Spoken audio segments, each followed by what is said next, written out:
And we are live now. I was having a little bit of technical difficulty. So, hot news stories. We're going to talk about that Chinese balloon. We're going to connect it to some of these underwater transmedium things too, and talk about some cool technology today. So, a lot of people have already heard about the cormorant. So, this is a transmedium vehicle that was developed by its mission. The aircraft uses its stealth mission planning to penetrate hostile airspace. Once it's in there, it can do a variety of missions. It could be collecting intelligence and reconnaissance on weapons of mass destruction sites. It could be supporting special operations forces. But whatever it's doing, it's using its stealth, its mission planning to avoid detection. When the aircraft comes back, the jet engine has to be shut down, the inlet and nozzle door have to be closed, and the aircraft splashes down and waits for the submarine to come and get it. Then the submarine has to deploy a remotely operated vehicle, which takes a cable from the submarine and attaches it to a cable that's dropped from the aircraft. And once those two cables are connected, the ROV can go back to the submarine, and the aircraft can be reeled down, pulled down to the submarine like a kite.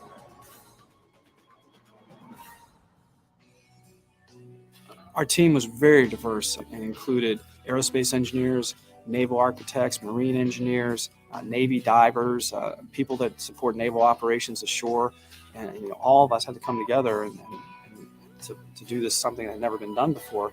And it also was a great example of horizontal integration across the corporation. We were able to draw upon expertise from all kinds of areas, and including hydrodynamic testing aspects, the ROV operations, and just having them aboard was such a great asset, and I think that it's a unique attribute of Lockheed Martin. Now, this technology is nothing. You get it when you combine this sort of stuff with the supercavitation technology, which I'll talk about in a second. I just want to play this video. This is the U.S. Lockheed Martin developed this. It's called the MPUAV Cormorant. Very interesting aircraft. I'm Bob Ruskowski. I'm a conceptual designer for Lockheed Martin Aeronautics Company. My artistic training has helped me tremendously be able to quickly and efficiently communicate ideas, my design ideas, to other people, to show them the same vision I have, and to be able to get them to understand it.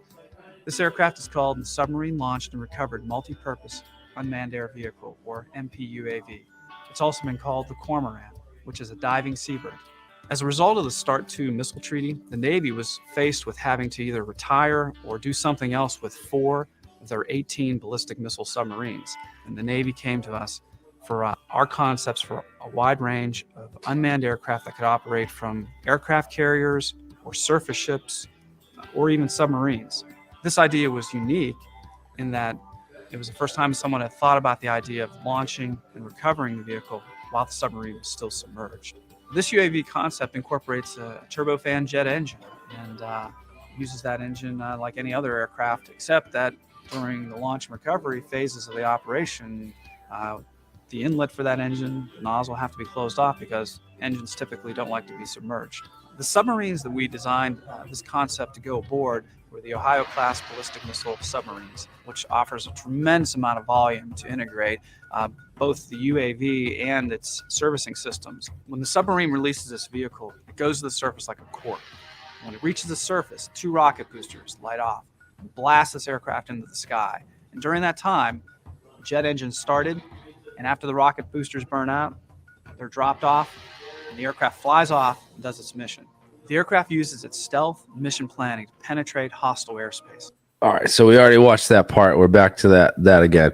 Really interesting. So this is a craft that was developed and disclosed. So when was this? Lockheed Martin posted this 10 years ago. Okay. So when the public hears about something and Lockheed Martin posted on their channel, it's usually technology that's 5 to 10, protecting what matters, sometimes 20 years old. A lot of the stuff was already built, tested, and subsequently, I say built, tested, and subsequently replaced. in order for us to be seeing it here on these pages. So this is all the stuff that's, you know, outdated and replaced now that they'll put out here to show people, because they can't give our enemies, you know, advantage against us or our technology.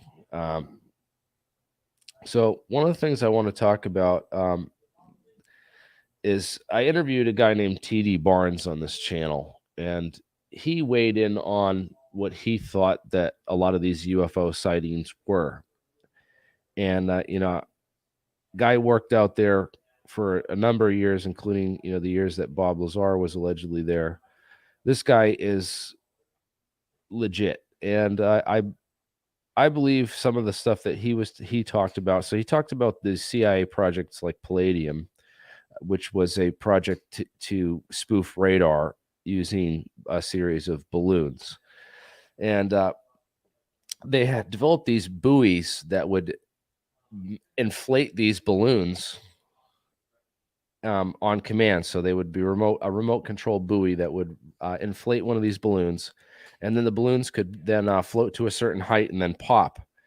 And then what would happen is another buoy would simultaneously inflate another balloon, and so on the radar it looked like this dot jumped from one position to the next. So they could use this sort of sequence back in the 40s to spoof radar systems and spoof, you know, say like an enemy fleet was coming in and they had radar systems on their airplanes. They could inflate some of these balloons from these buoys that would be floating out in the out offshore, and create a diversion or a tactic to, you know, ward away enemy aircraft, or, you know, an enemy attack, enemy ships or something, you know.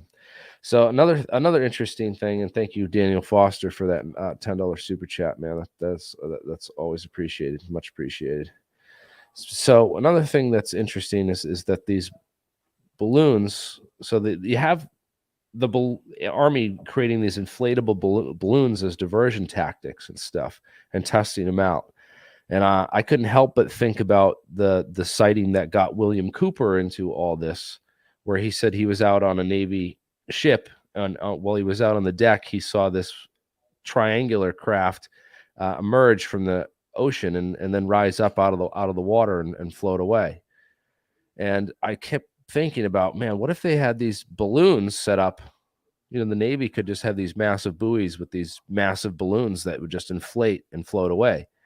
And they could inflate them with hydrogen gas too. So it's 4 times as light as helium. So the things would float away, you know, 4 times as fast as you know, helium balloons. So you could create some serious balloons that would, you know, I mean, if you had a 100-foot balloon pop up out of the ocean, well, you were just an enemy ship coming in, man, that would scare the crap out of me. Wouldn't it scare the crap out of you? And they probably tested it out on our own soldiers just to see what their reactions would be to some of this technology. Now, some of this stuff also deals with ways to spoof radar using the laser-induced plasma effect, which is the nemesis.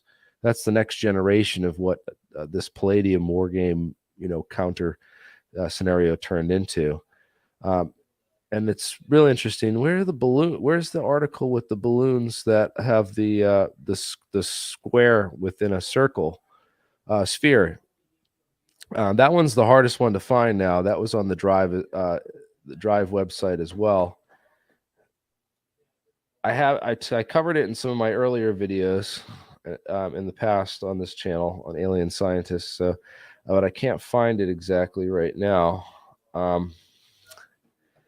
But there was these patents from the Project Palladium, and it's related to this story, and it's about those balloons. It's a sphere, a cube within a sphere, and it's what's called early DRFM technology. And DRFM stands for digital radio frequency memory.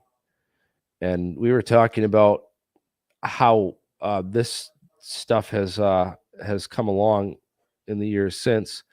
If you'll remember going back to the video we did a couple weeks ago, where we talked about what was that drive, Bernie? Are you there with us, Bernie?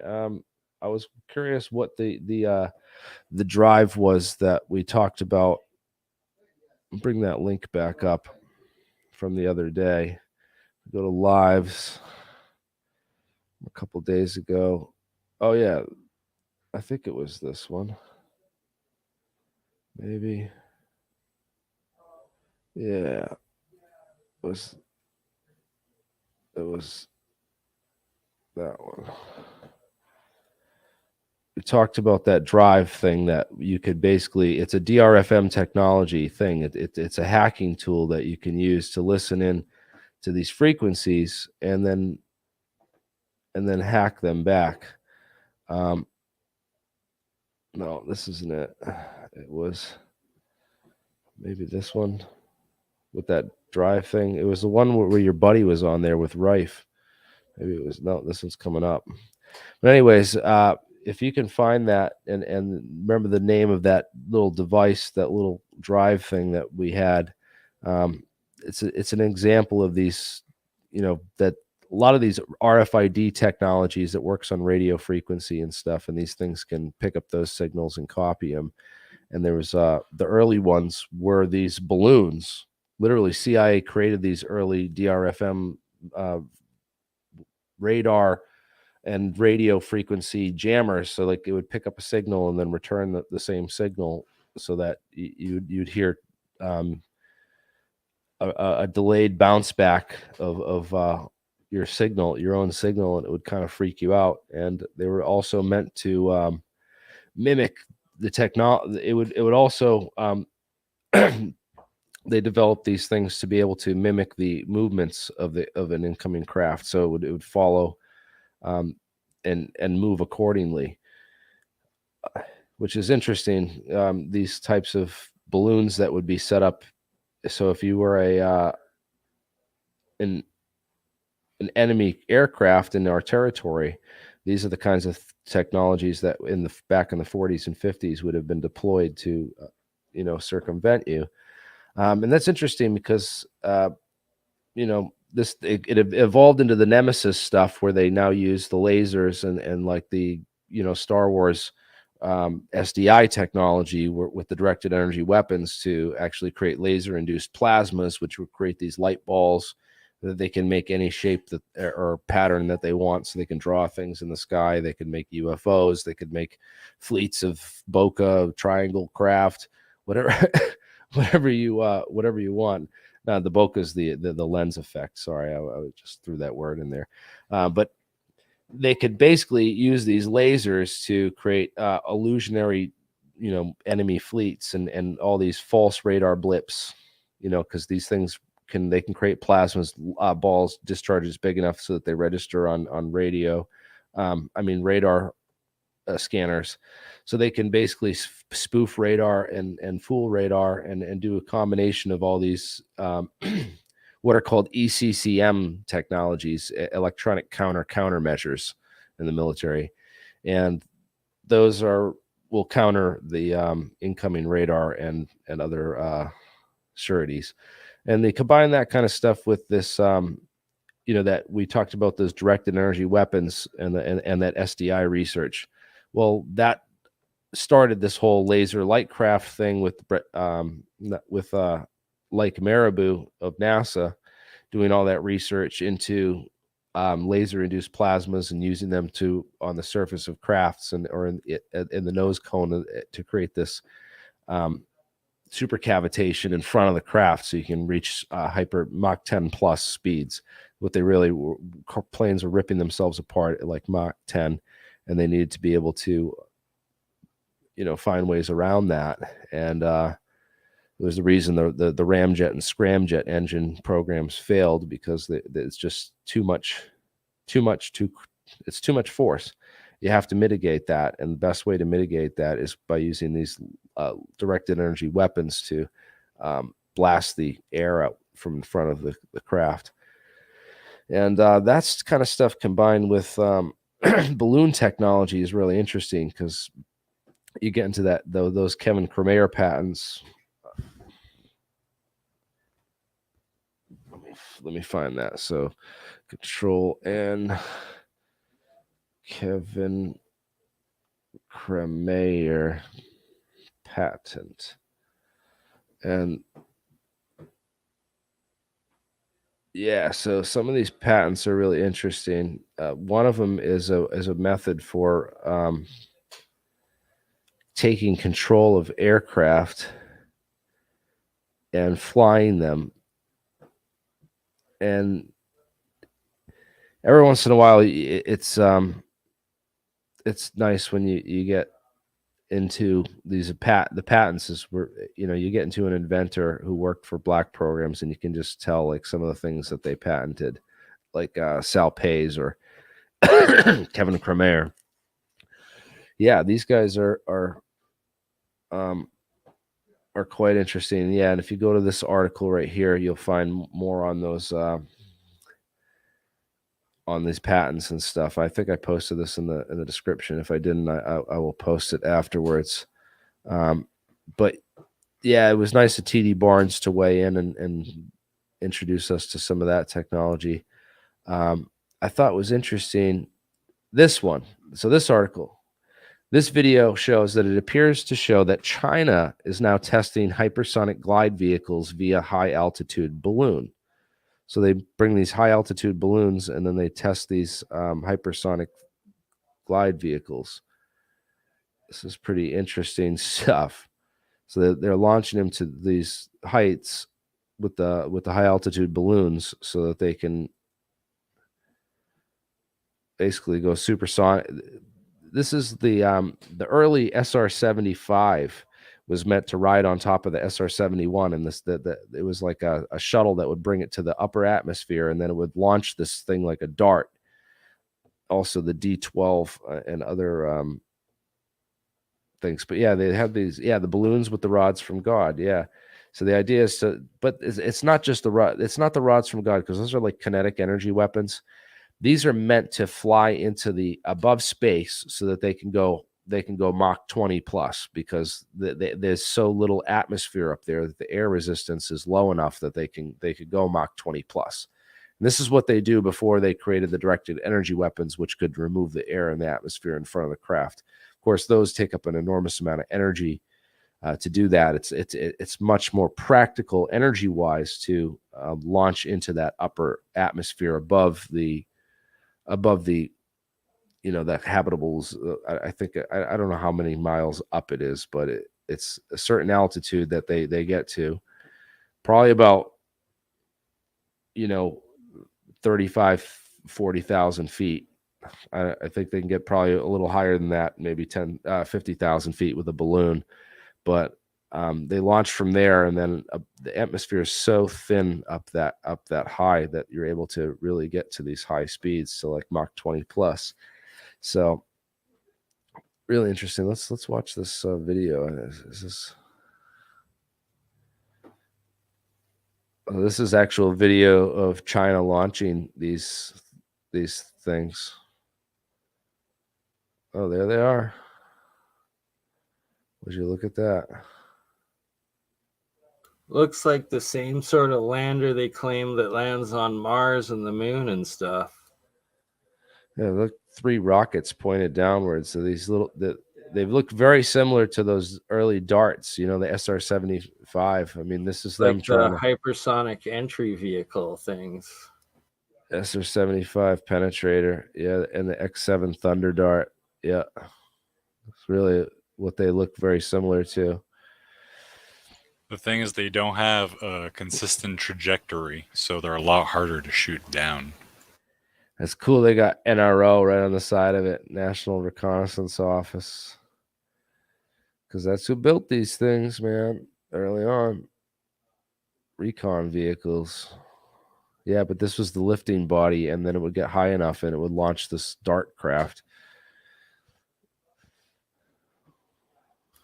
That's just nuts. Like, wow. So there's multiple of these things now, and they haven't shot them down. And what the heck are they? Like, it could be anything, is what you're saying. Well, they're like 66,000 feet up or something. So if you have a small arm that can shoot it down, be my guest. I don't. Staging NORAD? The US does have some lasers. There's even one that's built into some converted civilian aircraft, like Boeing's kind of deal. But I don't know if the effective range plus the altitude that it can get to is enough. So yeah, Can they it's try tough. and like catch it maybe? Like, my question is, if like it could potentially be something like this, why are they risking letting it still be there, and why aren't they intercepting it in some way? Because they would have to show their hand, because there's technology that's not official that they would have to use. Well, even just shoot it out of the air, puncture a balloon. But yeah, I thought that's interesting because they got the spy balloon. Oh, and what's up with the spy balloon? The Chinese spy balloon over, was it Montana? Probably a psyop. Well, you know what I think is a psyop. Did you guys see their Jeremy Corbell and George Knapp were on here on Instagram bragging about, oh, we're going to be on CNN to talk about this stuff, and all, like every other comment was about, that CNN's fake news. like They I was just can't even hide it anymore. I was That laughing broke so back. bad. And you know what? I went to the tip line for CNN and I wrote to them and I thanked them kindly. I said, hey, thanks for having Jeremy Corbell and George Knapp on the show, because it just shows to everyone that they're fake news, just like you guys. It's like I can't wait to go on Tim Pool and expose the real stuff on this. And hopefully, I'm hoping that Tim gets back to me, because I really would like to get on his show in the next. That would be epic. Soon again. He mentioned me. He name dropped me the other night with Ian. They were on the show. I don't know if you guys caught the stream like 2 nights ago, I think it was. They name dropped me towards the end. So I appreciate that, guys. And I'm definitely going to come down there and help you guys expose fake news some more. And yeah, they might be getting ton more views than us and getting more popularity and poorly introducing people to the subject with Bob Lazar, science, and Element 115, and a bunch of jargon. And his recent thing on the Transmedium vehicles, which again, he's not a real researcher and he knows nothing about. But anyways, on a better note, did you guys check the podcast with Walter Bosley? No, I love Walter Bosley. Walter Bosley had Joseph Farrell on the other night. Oh wow, that's definitely on the top of my list to watch immediately after this. Yes. So let's go to Walter Bosley YouTube. And Walter Bosley is a former OSI agent, in case you guys didn't know. He was U.S. Air Force Office of Special Investigations. This guy is the real deal. And he's written several books. I own 2 of them. I haven't read all of them, but I hope to read more. Some of his subject matter, he gets into like deep history, like robbers and then like Wild West and old like unsolved stories like that. But he likes mystery and a lot of other stuff. If you haven't checked out his channel and aren't familiar with him, but yeah, definitely go on and see the live from the other night with Joseph Farrell. This one right here, the Giza Death Star trilogy. With Joseph Farrell, guaranteed epic. Yeah, this was great, and I snuck my way into the live chat and got some of my questions asked for Joseph Farrell, and so I'm going to deep dive real quick. I want to just go over some of the scientists and names that he dropped on that interview for me, and this was with his research, Joseph Farrell's research into the Nazi bell and the whole enigma with what were the Nazis researching. And I've read a couple articles. You search for the Nazi bell and a couple of these bad articles with just facts all wrong. One of them says that it was I forget what it said. It was Project something. They said it was Project Kronos, and it was actually Project Reese, which is the giant, RIESSE, and it means the giant. It didn't mean time, and it really, I don't think it had anything to do with time travel. It was more anti-gravity and this torsion field stuff, which goes back to this guy Edmund Taylor Whitaker and some of his papers and theories in the early part, coinciding with Einstein, I think 1912, turn of the century, when physics was taking great leaps and bounds into a new dimensions, understanding that our place within the greater scheme of mathematics and space time and whatnot. And then another guy that he mentions is this dude named Nikolai and Alexandrovich Kozyrev or Kozriev.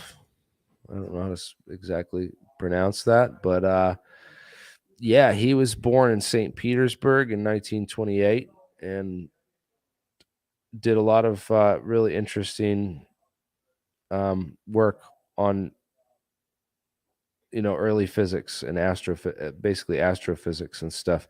But he was one of the guys who was in on this torsion field stuff. Apparently, I guess he's mentioned at least by Farrell in that interview. If you want to go back, what time period is that? Would he be around it'd be like, so if he graduated in the 20s, so this is like 30s, and 40s.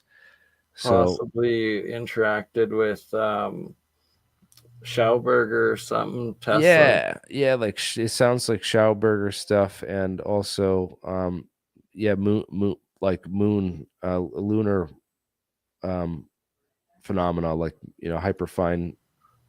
Nice. Tidal fluctuations. Maybe I don't really know too much about his. This is just Wikipedia I'm showing, and Wikipedia is it's only so deep. You really got to dive into that people's literature and read their stuff to really get into it. And a lot of this stuff is gone into in much more detail in Farrell's books too. So which Joseph Farrell has, I think what's the one of the Reich? Let me see. Joseph Farrell's so good, and Walter Bosley. I'm sad I missed that live. When was it? Like last night? It was like a couple nights ago. Yeah, books by Joseph Farrell. So he's got this one, The Reich of the Black Sun, Nazi Secret Weapons in the Cold War. So this one is and the Brotherhood of the Bell. Between those two books, he has all this stuff goes into a little bit deeper of the Nazis and how they were just getting into Einstein Cartan theory. The only thing is, like, yeah, he in this interview he kind of trashes Einstein, and he goes off on that electric universe kind of where they reject the people that reject Einstein. But in reality, it was Einstein and Cartan were working on a lot of this torsion field stuff and elucidating that field as well. So it's in the physics literature. I mean, it doesn't really appear in the American literature until 1966 with Bryce Dewitt and the what's it called? Rotating superconductors. He was the first one to really predict it would happen the most in this rotating superconductors. I really want to do more rotation, like spinning these supposed monoatomics and stuff like that. That sort of experiments. Start spinning stuff. Yeah. This is the name of the paper right here: Superconductors and Gravitational Drag. Well, actually, we're doing a chemistry setup right now down at the lab, and we're going to be making some recipe for these crystals that are right from the EPR book on electro pulse resonance, and nice. So we're going to get into some interesting material science and related to this. The other thing too is when we talk about that, where is it here? Getting some weirdness from your mic. Hey, you can hear me? So one of the things we were getting into was this that metamaterial that was from that Hal Puthoff had or whatever, and Tom DeLonge had it, and all these other people that said that they came from secret government programs. They showed it out at Joe Rogan at first, and then it kind of disappeared, and you didn't hear anything about it. And they got a bunch of people to give their medals up to them too, and then they went and gave them to the U.S. Army and under some weird conditions. Well, what's interesting is we were talking about what the layers might mean and why they would have a dielectric and a conductor and this bismuth, which has the fastest return spin if you put it in a spins an NMR machine where you have that big giant magnetic coil which aligns all the spins in one direction, and then they have another coil which flips them in the other direction, and then they'll eventually go back in that, because that constant big coil has the magnetic field, but they flip them back the other way, and then they measure how fast they go back, and that's how they use those spin states and those spin differences. The signals from that is what they actually use to create the MRI machine image. So we have bismuth. What bismuth is on the periodic table, it has the fastest Larmor frequency. It's the quickest to return. So it's really good for use in waveguides and such structures. So the fact that you'd have this bismuth and magnesium shows that, well, what you might be creating here with these alternating layers. I mean, the only thing this looks like, one of the things this really looks like in physics, is what's called a Bragg reflector, right? And we talked about that the concept of a Bragg reflector, that you can really understand the concept of how the distributed Bragg reflector works kind of intuitively with that Quetzalcoatl pyramid, where they have where they clap in front of that pyramid. Yeah, they clap in front of the Mexican pyramid, and the steps in the step pyramid act like the layers of the Bragg reflector. So it does the same thing of breaking up the original signal into a series of other little signals. It was actually crazy when you played that clip like the other week of that sound, and it's like I've actually been there and experienced it, and I had forgotten about that aspect of it. Like, you brought it up again, but like I forgot that I experienced it, and then as soon as it hit, it like triggered my memory and like brought me back there of like when that's cool. You went there? The guy did it. It was pretty all the way from Canada. Yeah, I went down to Mexico there one time, got to explore that area. It was pretty sweet. Chichen Itza, and then like the water caves. What are they called? The cenotes? Is that correct? Oh, nice new camera angle. Indeed, right? Got to switch it up, man. All right. This Bragg reflector, though, back to the Bragg reflectors. So this goes back to that whole slide I showed with the polariton condensate, right? So a Bragg reflector acts like a mirror, right? Is basically what it is. So if you want to pump a resonant cavity and create polaritons, or these Dirac cones and these other quantum structures, that when you create enough of them in a group, they can have some overruling quantum mechanical behaviors that appear on macroscopic level. So you can have macroscopic quantum effects, such as, teleportation, quantum tunneling, and other such weird phenomenon that only exists in the quantum world normally, that we observe. But, if you can create with group theory and quantum mechanics, you can, and these Dirac cone surfaces, you can create these hot polaritons and cold polaritons, and also potentially negative mass. So we haven't been able to rule that out entirely. Physics is in an uproar about whether negative mass is a real thing, or if it exists or could possibly be real or not. But I think the way that they create it is these polariton condensates, but you have these Bragg reflectors, and yeah, basically what happens is it gets stuck. It gets stuck between these two mirrors, and that's what I see. If there's any physics behind how this thing works and is a real, part of a spaceship and something physical that we can actually, take something and reconstruct and have some kind of idea what we're building and what we need to do and what it needs to do. This is it. So Spinning mirrors and like concave mirrors and all of that. There's some fascinating different fringe science out there of that stuff. I forget the exact Russians' names, but it's like some Russian scientist's name, and then word mirror, where you like spin some concave ones or something. Have you ever seen that? Spin the mirror. No, well, I know about the Grebennikov guy with the cavities, and that he found in insect wings that kind of do some interesting similar things. But no, this one's completely different. But I'll remember it. I'll look into it. I'll find it for you. Yeah. If we can find anything that relates to this or gives us more insight within the academic literature, man, that's always plus. Can't go wrong with that. So again, the Joseph Farrell thing, the Bragg reflectors, and that's kind of where we're at with the reverse engineering programs that we're doing, and we're going to hopefully get some progress this week in actually producing some of these. We're going to get a material setup that does the same kind of thing, and then we're going to create that resonant cavity within it.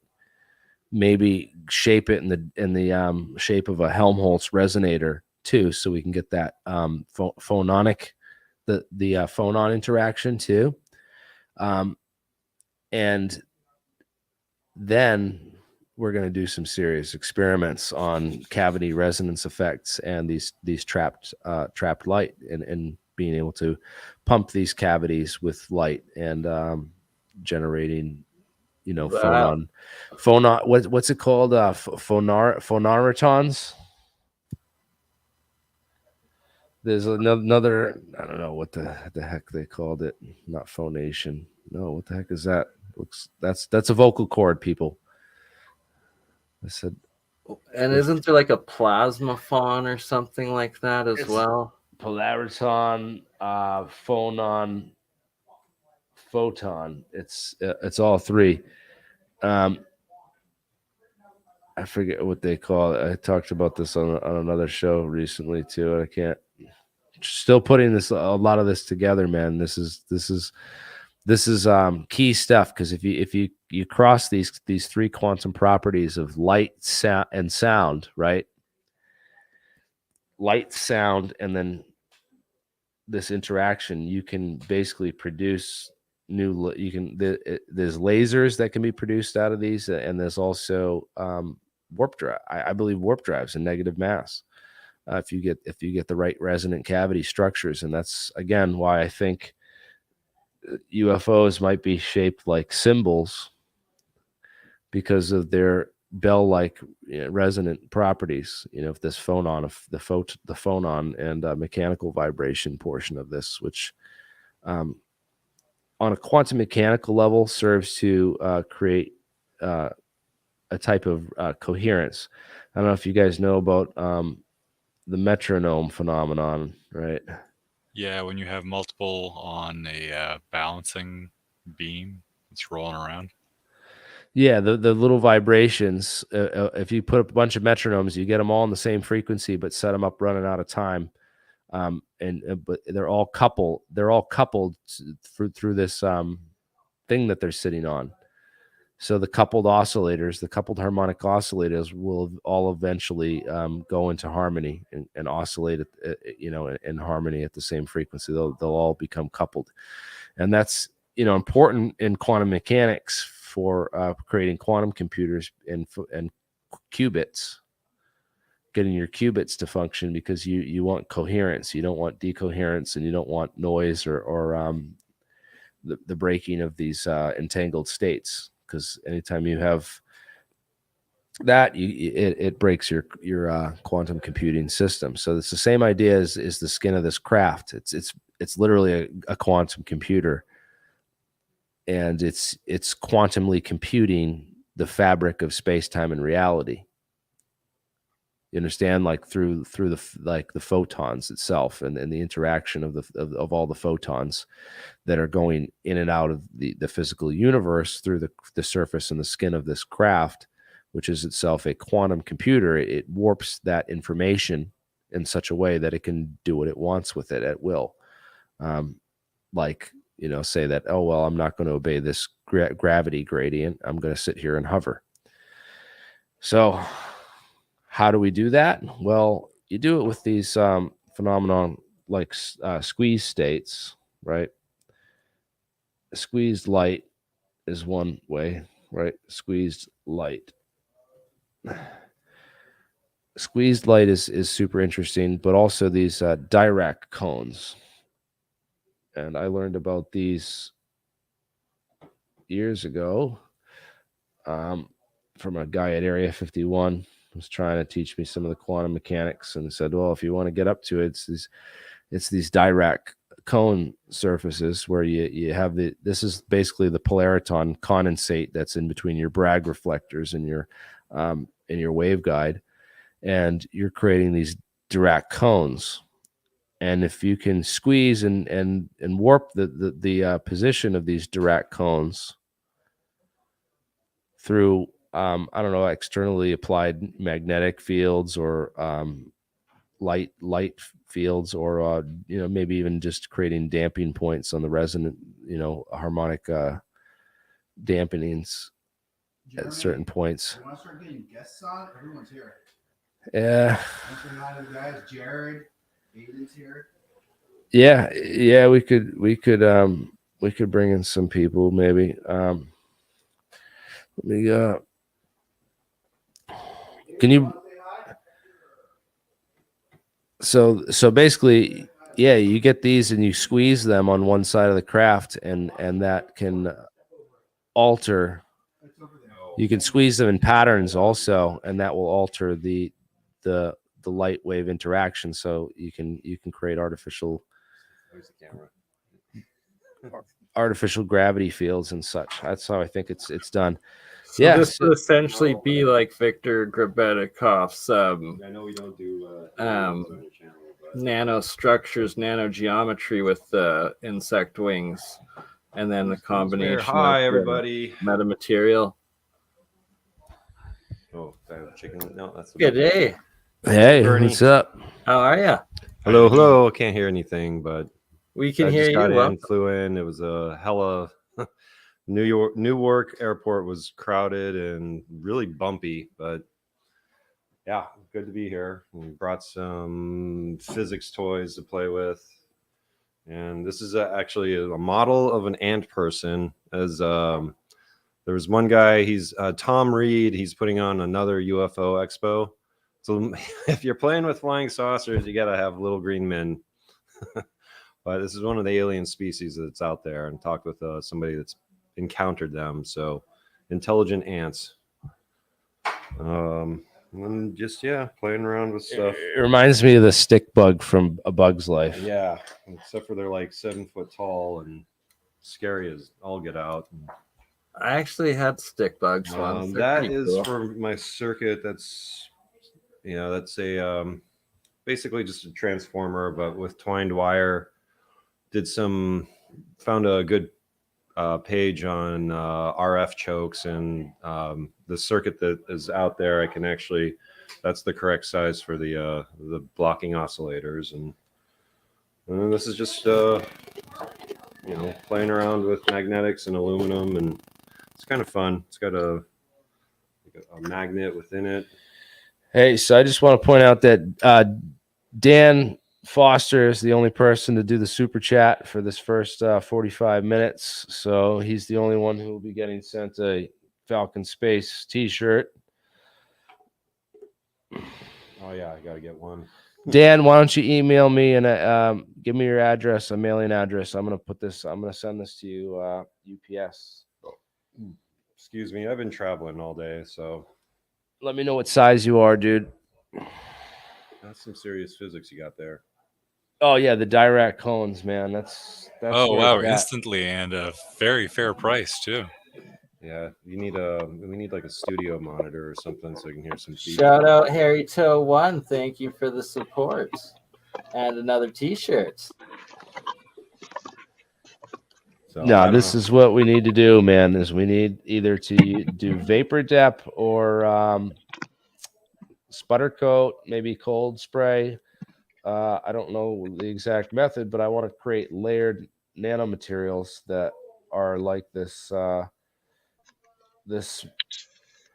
metamaterial that they've been showing us, but this is the physics of it, and that's how I want to build it, and I want to test it out. Well, we did And, get and I want to pump it with light and also try different arrangements. Hey, we're making why don't you grab the metamaterials that we're making the sheet that we're starting to print and show that off too. Good evening. Yes, dude. Good evening. How's everybody? Yeah, the Flipper Zero, man. Let's bring that up. Ones here in the Faraday cage, they're taped up. So. Oh yeah, this multi-tool for geeks, man. Have you seen this thing yet, Aiden? No. The Yeah, I've Flipper. seen it. So it's got a dolphin squawking, like you know how like dolphins use the sonar, the signal Right. to bounce back. Well, it's got a little micro SD card that you put in there, and you can Hacker listen in on. It's designed to listen in on car alarms, car remotes, Okay. uh, The RF. garage remotes. Anything that's on an RF signal for security purposes has already been hacked and programmed into this thing by a bunch of geeks. And so you could just basically, it's like super user friendly and you could do all kinds of cool stuff with it. Another cool thing, I wonder if you could do this with it. I know that someone did this to me one time. You can get one of these things that are Wi-Fi jammers. Or like phone jammers. Yep. So it jams your signal like locally. You can jam people's signal. So you can go like I was sitting there with my stream and all of a sudden it shut down and then this lady comes in and she's like, "Oh, I do that naturally because I have these, my powers ever since my sister died. I shut down everything electrical and it's her doing it and all this weird stuff, I'm like, what if you could freak people out and like with some weird stories but really you have just this Flipper Zero in your pocket and you're hacking you're blocking their Wi-Fi and messing up their streams and I don't know. I was just thinking about like weird things that you can do with all the I had a friend who had a cool bus or a magic cool bus. He was living in a school bus and he set up an aerial and he used an Arduino and a couple things and he's like, watch this, and turned it on and he got rid of 5G and 4G in like 40-foot radius around his bus. I was looking at my cell phone. I was like, this isn't cool. Like, it was like, all right, time to turn that off. And yeah, it's because it's like an FCC violation if you do it in the wrong place and they catch you. So be careful with signal jamming and GPS spoofing. It can get you. Be careful, but yeah, don't do bad stuff with it. If you don't think you should be doing it, you probably get in trouble for it. And there's a lot more people out there on the police side, with these devices and other devices that they can do stuff with just the same. One of the most famous DRFM and Flipper kind of hacking devices, the Stingray. oh yeah, Oh, infamous. Yeah, the FBI uses these, or I don't know. There's a big controversy over the FBI using these to hack people's cell phones and listen But on. yeah, I think inversely, there's like rumors. I don't know if it's true or not, but like if you get caught using these devices for nefarious enough reasons, they can like charge you with like terrorism and like send you off to Guantanamo if you're in the States. I don't know if that's true. Yeah, well, it's dangerous stuff, Yeah. man. They don't like people that know how to mess with this kind of stuff. Because if this stuff is not really for Yeah, There are criminal masterminds. I was watching the. You know what? On Disney, they have a new thing called Criminal Masterminds, like this series show, and I was like watching it. I'm like, wow, I can't believe this is on Disney. But they were talking about all these bank robbers and like crazy guys that were using all these advanced, technology to basically like collect intelligence and then rob banks. Well, back in the day, there's a guy who got prosecuted for hacking with a whistle. So he just used the phone line and whistled the correct.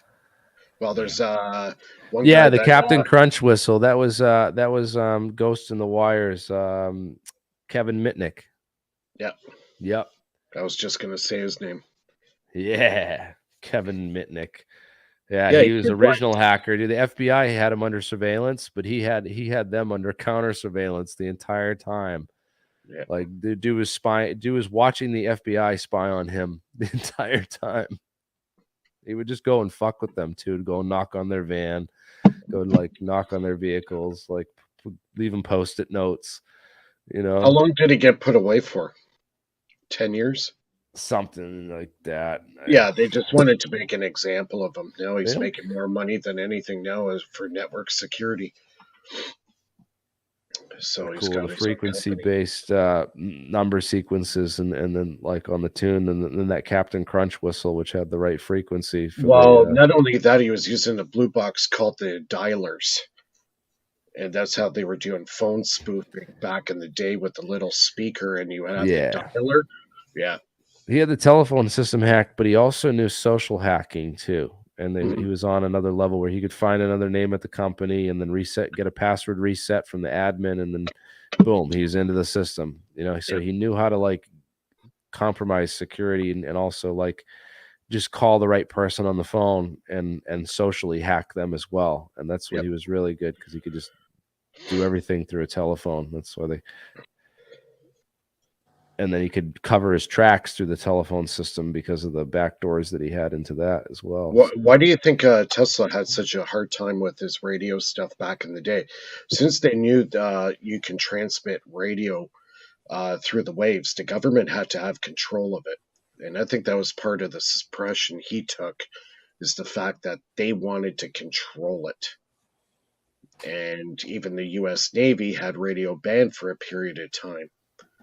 So that kind of got sorted out, and now is under FCC rule, right? Yeah. Well, there's also the whole 5G thing when that came out, and the controversy over, was it safe? Is it killing birds? Is it the bats dying because of this? And anyways, I'm gonna get going, guys. I think we're almost an hour, and I like to keep these streams short lately, just packed with like key information, and I don't like to, Fair enough. I just quickly wanted to show a little part here that supposedly came from Mexico. That is a collection that Nassim Haramein is working with, and that some of these guys almost look like ant people, or like. You know what I think about this though, Bernie? I see this and I just think like there's a demand for these type of artifacts. Yeah. So that's what I'm saying. Supposedly this is from this collection. There's a video out on Gaia that some of these, dude, they just. I gotta look more into it. Jr. If you've heard of David Owen Jr., I've been talking to him recently, and he's been saying this. At the same period, we had a load of people that were wanting to make money, and there's, there's a lot of people that are poor, willing to put things and bury them and let you dig them up again and say, "Oh, look what I found." Oh, it can get worse than that, like with shrunken heads, where they would start collecting heads to shrink them for sale. Wow, yeah, well, exactly. I was trying to keep it PC, but yeah. Yeah, like that looks fake as fuck. Yeah, right. It's some of the stuff is just you can tell that it's not ancient. It's more, you can tell that it's recent. It doesn't have the buildings. You can see, right? Like, I mean, I don't want to get too deep into it, but you can go into like the pyramids. If you look at pictures of the pyramids from 1756, right, like Mary in it and stuff. They look like Sudanese pyramids. They're completely different. They're, you know, and in fact, there's two sphinxes in one of the pictures. I don't know, Bernie, if you can bring it up, the one that I threw in the WhatsApp earlier. But there's two sphinxes in this picture. We'll have to do that on the next one. But yeah, the story of the two sphinxes, that's a whole episode on its own.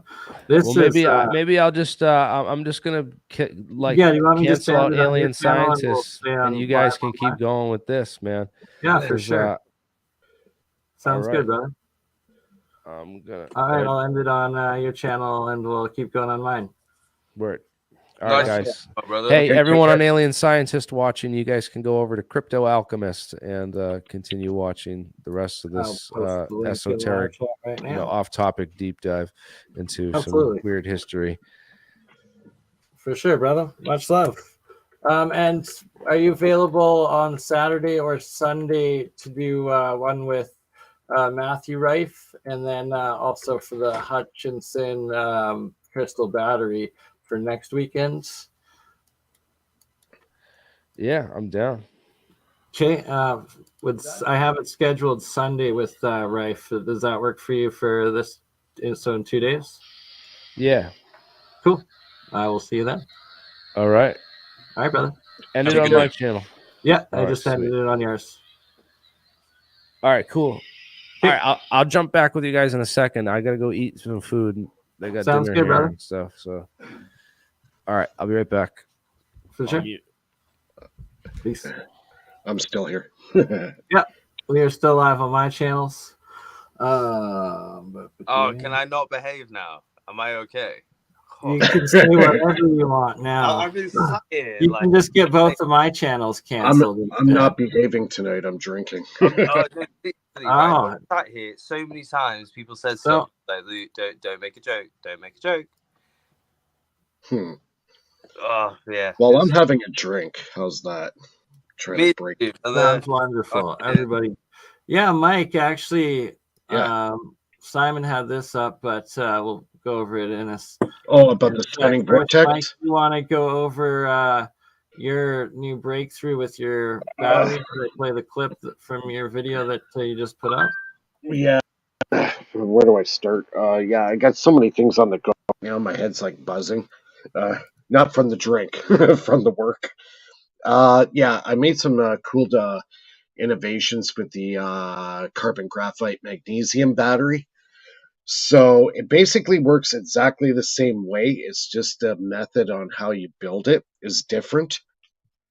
So I've got some stuff on order right now. I'm hoping that stuff's going to come in on Sunday. We hope. And if that happens, I'm going to be doing a live, not a live video, but I'll be doing a video on the new construction method, which will be posted in the Patreon first for my Patreons, and then I'll release it probably a week or two later to the regular community. But, my Patreons, I got to give them the first dibs on, this new idea. So, again, thanks to all the Patreons, everybody who helps BurnEye out with donations and stuff. It helps keep this information flowing to everybody and keep the ideas going. And, these guys put a lot of hours into the work that they do. So please support everybody on this panel tonight. And anybody else is working on stuff, support them, help them.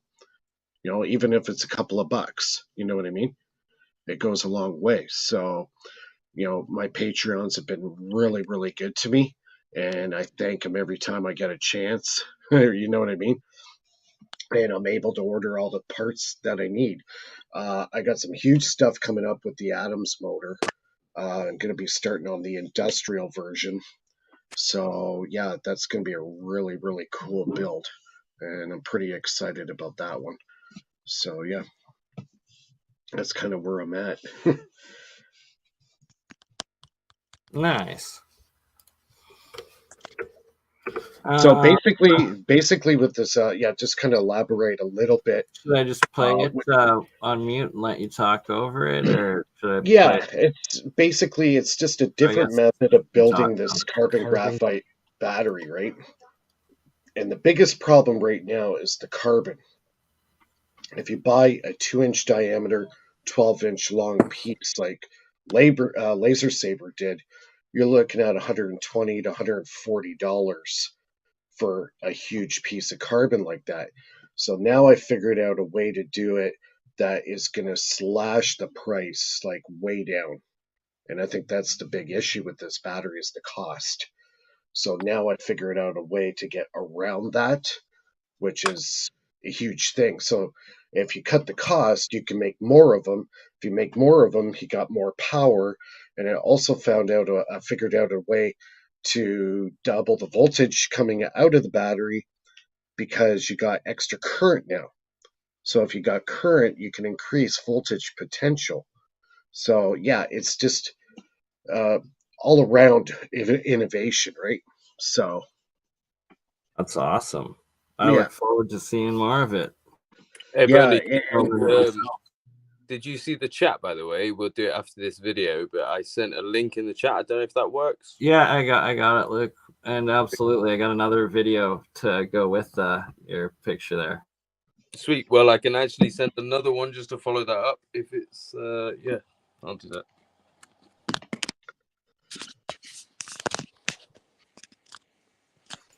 So obviously, we're not going to show the whole video, but the quick gist of it is that when you have these plasma, or oh wait, no, that's the mic That's video. me. That's me. Ah, shit, sorry about that. I had myself. Well, Simon, do you want me to play the Mr. Fix It Rick one? Oh no, it's okay. I'll wait. Oh yeah, we got. I'm not exactly sober right now either. Right at the see, Friday he night. was Have worried about me 105. joining. You know, he was genuinely worried. He thought I was gonna come in here, make loads of jokes. He thought I Hey, was only because you said so earlier in No, the group chat. to be fair, you know when someone said Stingray, I was about to be like the ones that killed Steve Irwin, and I was Oh, like, and then "Dude, you don't say do it again don't do while it." we're still alive. Attaboy. Just to see you still say it. No, come on, Steve Irwin, it's fine. But We love Steve. Oh Just no, like I was said, serious about waiting. Or you yeah, could yeah. the TR3A manta ray.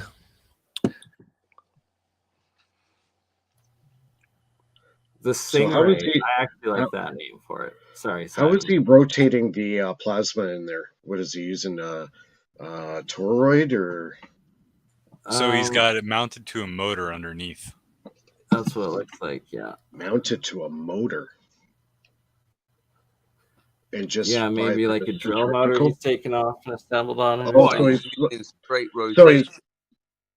he's putting it like kind of like in a RC motor. I got one of those. I got a nice one of those. Wait, are you trying to say that underneath it's gonna spin? Agreed, CJDV. RIP Crocodile Hunter. Yeah, it makes a bit of a scary sound at the higher RPMs, but yeah, he's just spinning the whole thing together. Right, okay. Yeah, this is completely new to me. I usually do just Tartaria maps and stuff, so. So he's gonna spin it and it creates. Oh, okay. I do like that though. I feel like I could do that. Just spin it, you know. Just 2000 spin it. RPM. Just damn right. Don't need no degrees for this. Just spin it. Boom, baby. Just spin it. So I don't know if you're familiar in astrophysics. You have astrophysical jets that shoot out of the poles. I missed that class, unfortunately. Okay, Well, yeah. that'd be like similar to a quasar. Oh, there are a lot of them that do it. But yeah, they shoot out material from the North and South Pole, respectively. Yeah, like a oh quasar. shit! You know what? I've heard about this in space. Yeah, quasars do that. So yeah. Apparently, don't these happen with black holes? And they say there's like a chance that you could absolutely get murdered by the shit coming out of the ends of these. You don't want to be in front of it. Well, yeah. Okay, so I get that. Okay. They often appear in Star Trek episodes. See, I'm the audience right now. That's who I am. So if you skip to the end, he puts a little piece of aluminum foil or something on the edge so that it's pointing out to one side. And you can see that it's only after a certain RPM that it finally just instantly clicks to the pole. and it's only after it drops down to almost nil that it finally stops. And there's a nice behavior where when he stops it, it keeps spinning for about one more rotation just on its own inertia. So that shows that the plasma has mass. Because if plasma didn't have mass, it wouldn't do that. It would stop instantaneous. So light Or does the have air mass. inside. Well, I'm no, gonna it's actually guys, but fuck, that looks legit. well, if he's got argon or some other noble gas inside, maybe. But I think they're starting to find out now that even light or plasma does have mass.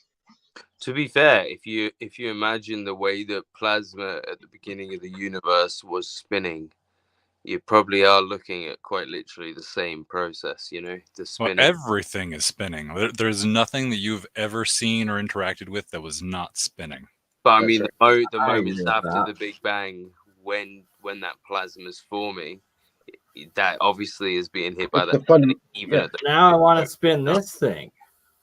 yeah. It's the fundamental motion of existence. Ooh, so that's a weird theory then. Wait, so you know when you think of the stereotypical bang outwards, you know, is it more like a bang, like a, you know, something's now spinning, you know, bang, whoa, spinning on its side kind of thing? You don't think of it like that, you know, you think of it bang outwards instead of like a spinning top or a coin, you know, that suddenly just bit.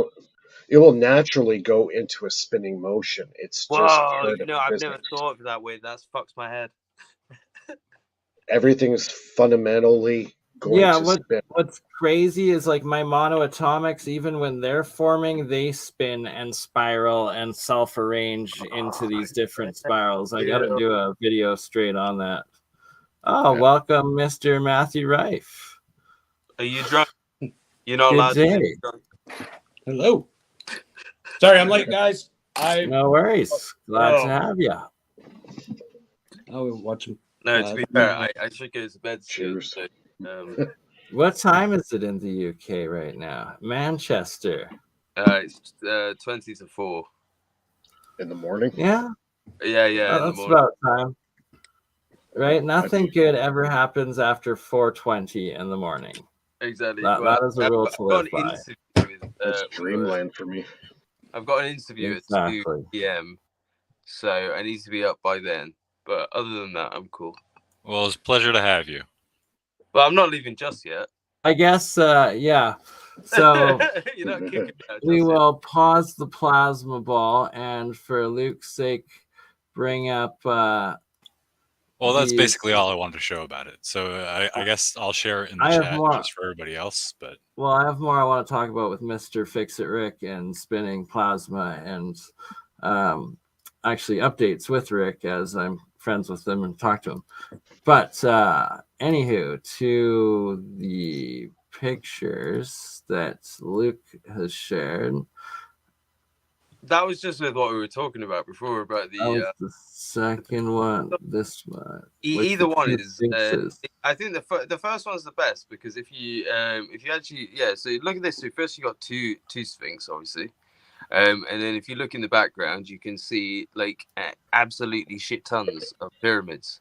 Like just going between those two, there's like at least 3. Yeah.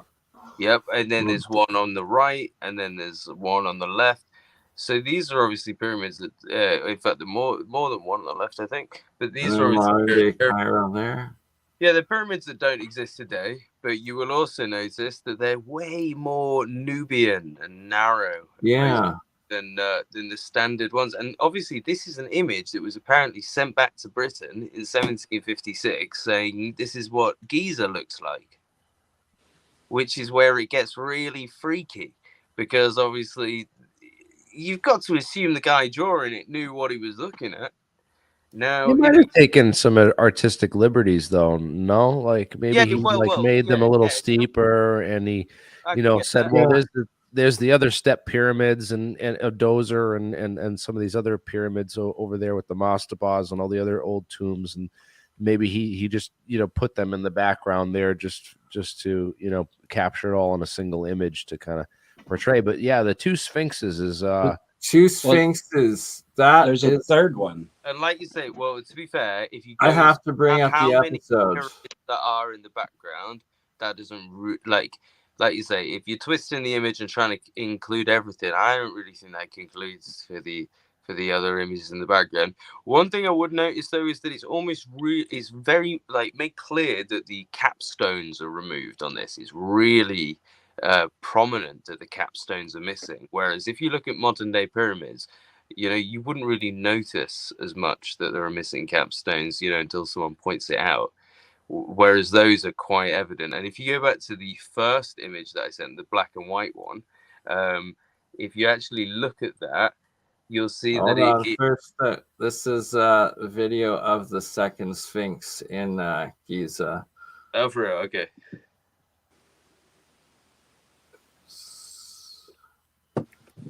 That's what. Bernie, I'll be back in 5 minutes. Yeah, no worries, Mike. We'll see you then. All right, and then this image you wanted to show? Yeah. So first off, look again at how pointy these. Yeah, pointy is obviously. Yeah, they look like the scientific Nubian term. ones, 100%. Yeah. But you can see the Nile there, yeah. Yeah, so the Nile, this actually Egyptian corresponds, right? This corresponds to a place in Sudan. You can find it. Unfortunately, I'm using my phone as a camera, so I can't get you the name. But there's a place in Sudan which this basically looks like. So it's as if they've drawn Sudan and said this is Egypt, or somebody's changed quite it. possible. But if you zoom right in between those two things, you can actually see. No, it's not letting me zoom with. Right. So it looks like there's a woman buried between, giant right. buried there. Yeah.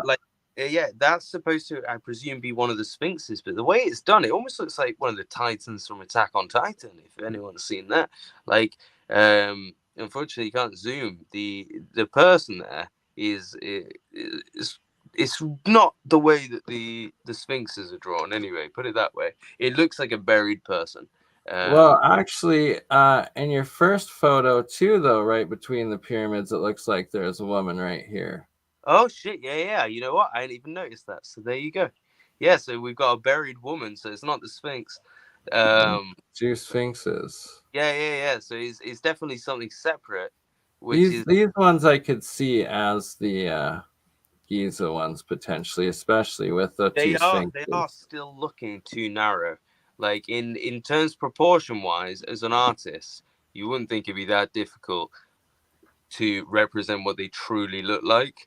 But then, like you say, when you see multiple images, you're like, oh, okay, wait a minute. It seems like there's something going on here, because, like you say, with the positioning of the Nile, David Owen Jr. identified that looks exactly like a place in Sudan that has the same pyramids right next to the Nile, and yeah.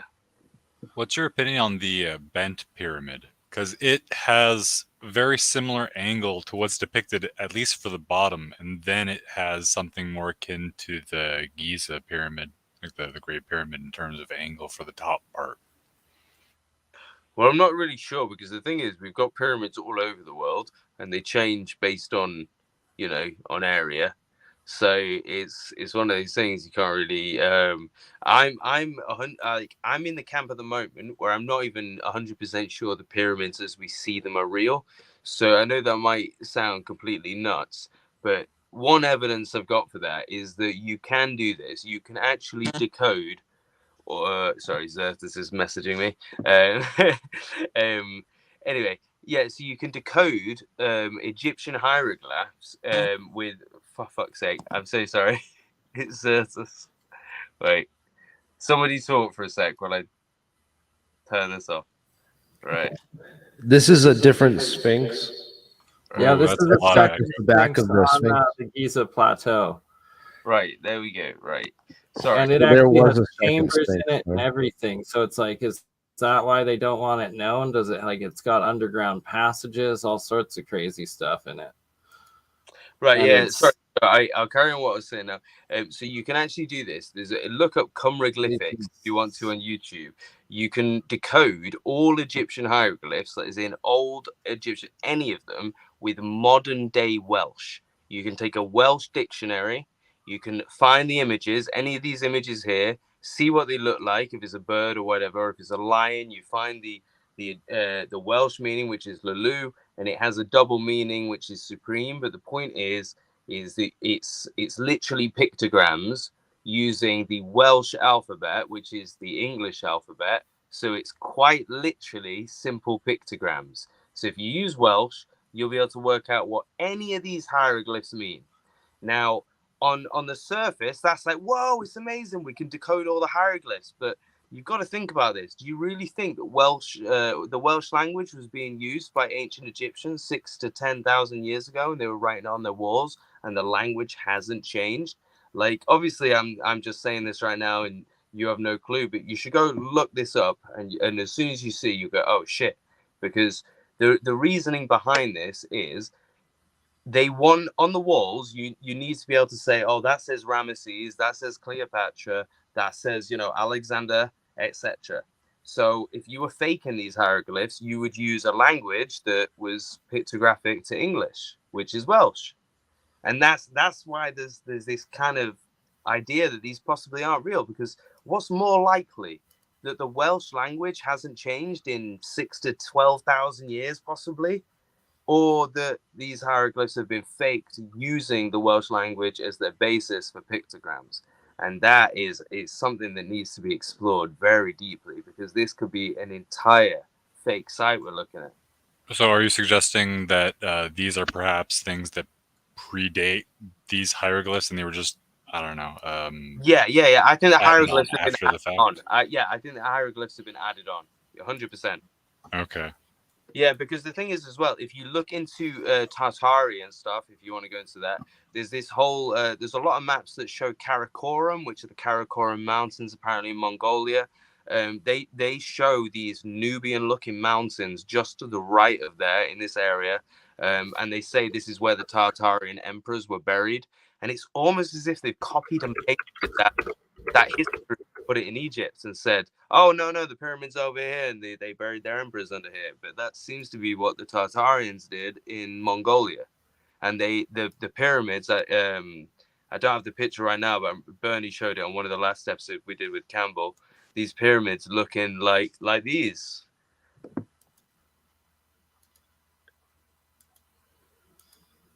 Yeah, all right, but that's a whole nother stream for another topic for another stream. Exactly. Jeremy, before you go, I would like to know what you actually think is going on with those balloons, and what the hell is that?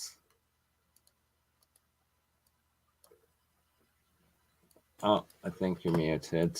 Yeah, if you're talking, we can't hear you. Yeah, we can't hear you, Jeremy.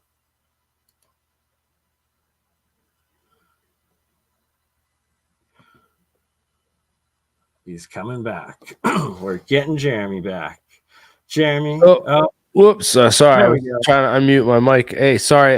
My friend was on here for a second, and he's like, you know what? I wanted to ask some questions to Rife, but you were going on the pyramid thing. So he was like, it's too late. And we do have Rife right here. Rife is. I know.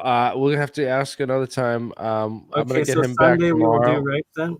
Yeah. Or tomorrow. Which day? Yeah, would work better for you? What do we have it scheduled for already? Tomorrow or Sunday? It's scheduled for Sunday as it stands. Yeah, I could do it either day. It doesn't matter. I'm just tired. I had a long day, and I'm just ready to go to sleep. Absolutely, brother. Understandable, and glad you travels were safe. You made it there, and look forward to seeing what you guys get set up here and get doing this weekend. So we will join you again tomorrow night.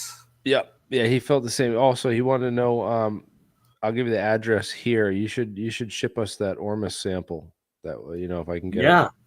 Absolutely. I'm down for doing that. Because we want to go and look at that under SEM and do a bunch of other experiments with it to try to see if it has any get more of an understanding of the properties of it as a material science.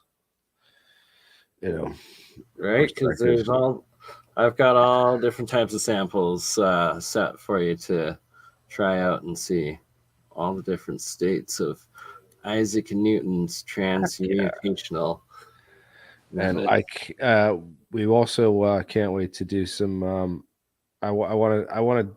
We got to get into this whole Rife technology stuff and I want to get like deep on the whole science. You know, like I saw this other channel put out this video recently. It said, you know, according to physics, everything is a frequency. You know, everything's, exactly. you know, like, well, he said, you said everything's spinning, you know, all the physics is spinning and the spin motion is fundamental. Well, also you think about spin, but it's just also just vibration and resonance and frequency. So like everything is resonating and vibrating at different speeds and different frequencies as well. And I wanted to get into those a little bit about the you know, de Broglie, you know, it's actually pronounced, I think, De Broglie or whatever. You know, his formula, how to calculate the frequency based on the geometry of, you know, what you're trying to influence, and then, you know, just some tables of like the geometry is of different things in nature, so that we could, you know, test this technology out and see what it, you know, it actually could do in real time on different things. You know, like for example, protein conformation or ion channels in the uptake of cells. You know, so like you can get those, if you could affect the right frequency, you can get those ion channels to open or close, and you could potentially affect you know, things within the brain. And I also talked about that, you know, the 5G stuff with the dangers and stuff on 5G. There's that company over in Germany called was it NI? Hypothetically, it could even do epigenetic changes. Is that it? NIRCP.org. Yeah, there's a certain point that I think that I could help out with CRISPR, but morally, I just don't That's want not it. CRISPR. No, it's not the right. That's not the right.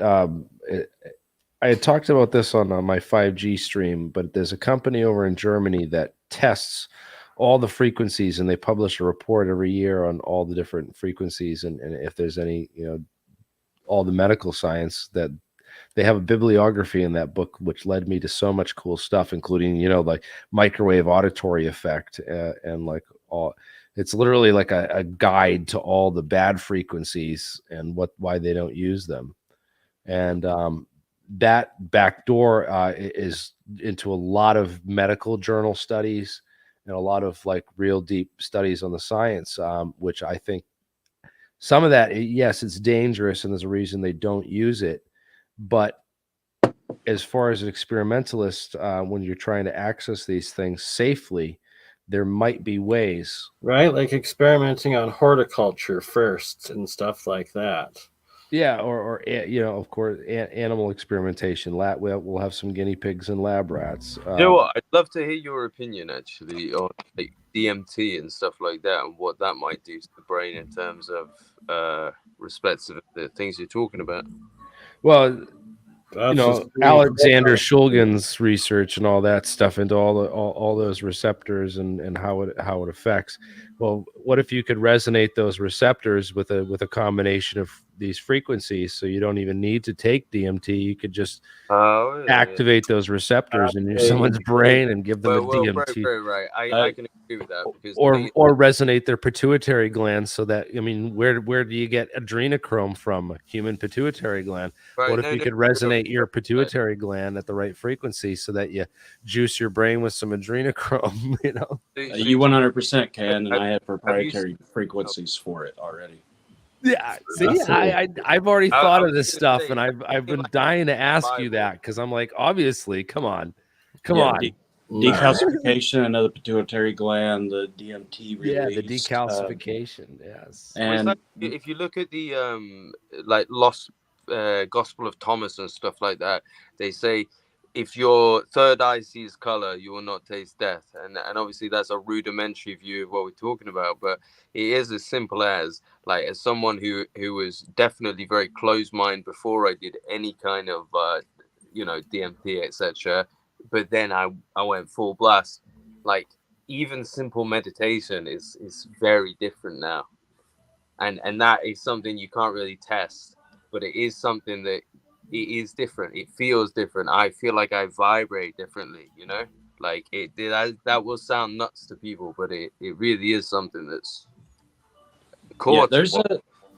There's this whole thing, this whole like rabbit hole I've been going down in on experimentation, and I'm like torn internally, like morally within conflict because of I am Christian and I don't want to overstep bounds that God has for me. So when it comes to like certain things of like the third eye seeing color and you shall not taste death, am I being God at that point? Or if I work with CRISPR and because all of this stuff that you guys are talking about, it's possible. I mean, you could get the clitoral stimulation frequency and just make girls horny like all the time.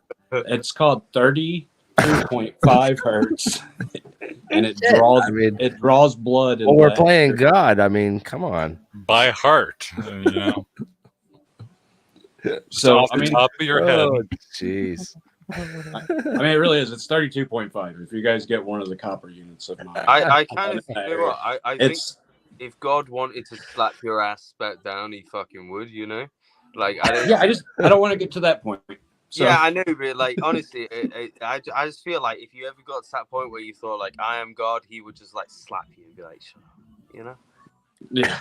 I mean, or you'll end up doing something extremely self-destructive and like fall like the Tower of Babel. Yeah, that's what I'm trying to do. I think at the same time though, it depends on what you believe, but like I kind of feel like we have a life path. It's not necessarily something that's like, you know, fate. It's more that we've already done it before, and it might be more scientific. Like the fact that we've already done it before means that it's going to happen again. Do you know what I mean? Like, yeah, I see that. Yeah. So like again, when I've done stuff like that, I've always come back with this weird feeling of like I've done this before, and like I know that everything's going to happen the way it's going to happen, and that's kind of like, you know what I mean? A weird sense of like security that you can only get from that, because no matter what your actions are, they are guided in a sense by God, because that was the plan for you. Yeah, it's just really hard for me because I don't like being any point of attention or any point. I just want to live my life, but it's like I'm conflicted with I want to help everyone else too. So is it worth my life? And I believe yes. So that's the reason I'm going down this road, and I was able to step out and actually say and talk about all these things with confidence, especially after what happened in the 20s. And I've always said, just as long as I can help two people to live a better life, to be able to extend life for them and be happy, then my life, I don't die a martyr. I die somebody that actually, you know, invested in and created something that's bigger than I am. That's a good way to say it, because the thing is, I know with a lot of Catholics in particular, they can stray away from the spiritualism side of religion. And you know, even one of my friends who's very Christian, you know, he warns me against, whenever I do anything like DMT, you know, he warns me against inviting the spirits in, and I completely get that kind of opinion. It is a tough one to decide for yourself, isn't it? Yeah, it's really there's a lot that goes into it, and you know, I look at my grandmother and I, you know, request guidance from her and other people in my family, things of that nature. But like just touching on some of the stuff that Jeremy was talking about, because I was listening while I come back down to the office. Jeremy, you're 100% correct on the anti-gravity and things of that nature with those cones.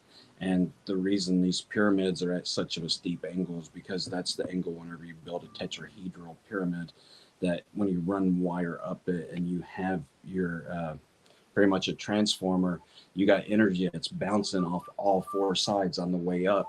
And once it gets to the top where the capstone would be at, that's whenever it creates such of an energy pocket and a stream that the guy Dave from the DoD, who works with anti-gravity, says that he put an object over top and it just directly went 3 meters up in the air and stood there. Well, yeah, on my channel I've got a video by a guy who talks about this kind of stuff.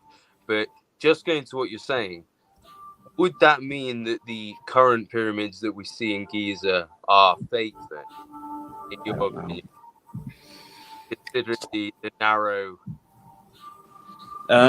Yeah, I've never actually looked into the angles of the pyramids. in Giza. I've never really looked that much into it. I've worked off of It's not the the data that actual from Jeremiah and the ones that he's been building and testing. He did both like the Giza style as well as the Ethiopian or the other ones behind. Probably the word. Nubian, yeah, sorry, Nubian. And that it's the Nubian ones, the pointier angle, more like A-framed angled ones that What we seem find to have the higher properties, and it's the same.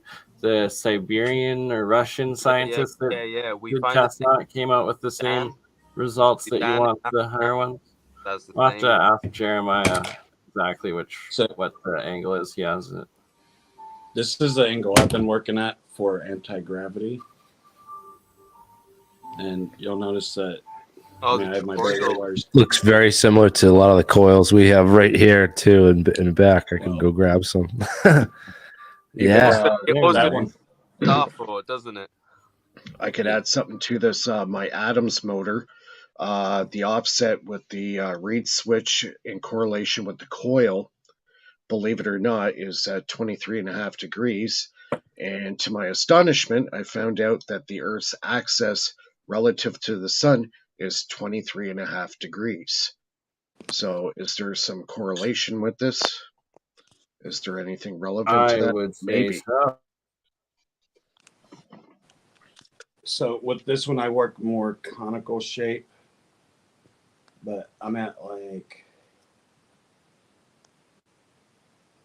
I'm beginning at 148 degrees, and then my tips are at 96.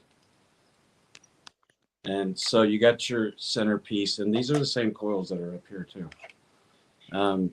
With this, you have more of a toroidal effect to make a stronger magnetosphere in the middle. And with that stronger magnetosphere, you can actually just beam more energy to it, because just like how we have round wire and electricity travels on the outside of the wire, so is energy going to travel around the wire on the outside of the convex shape. So, and I don't even have this concaved, I have this flat. But this is something that I hook up to like a 4,000 amp or the 4,000 amplifier.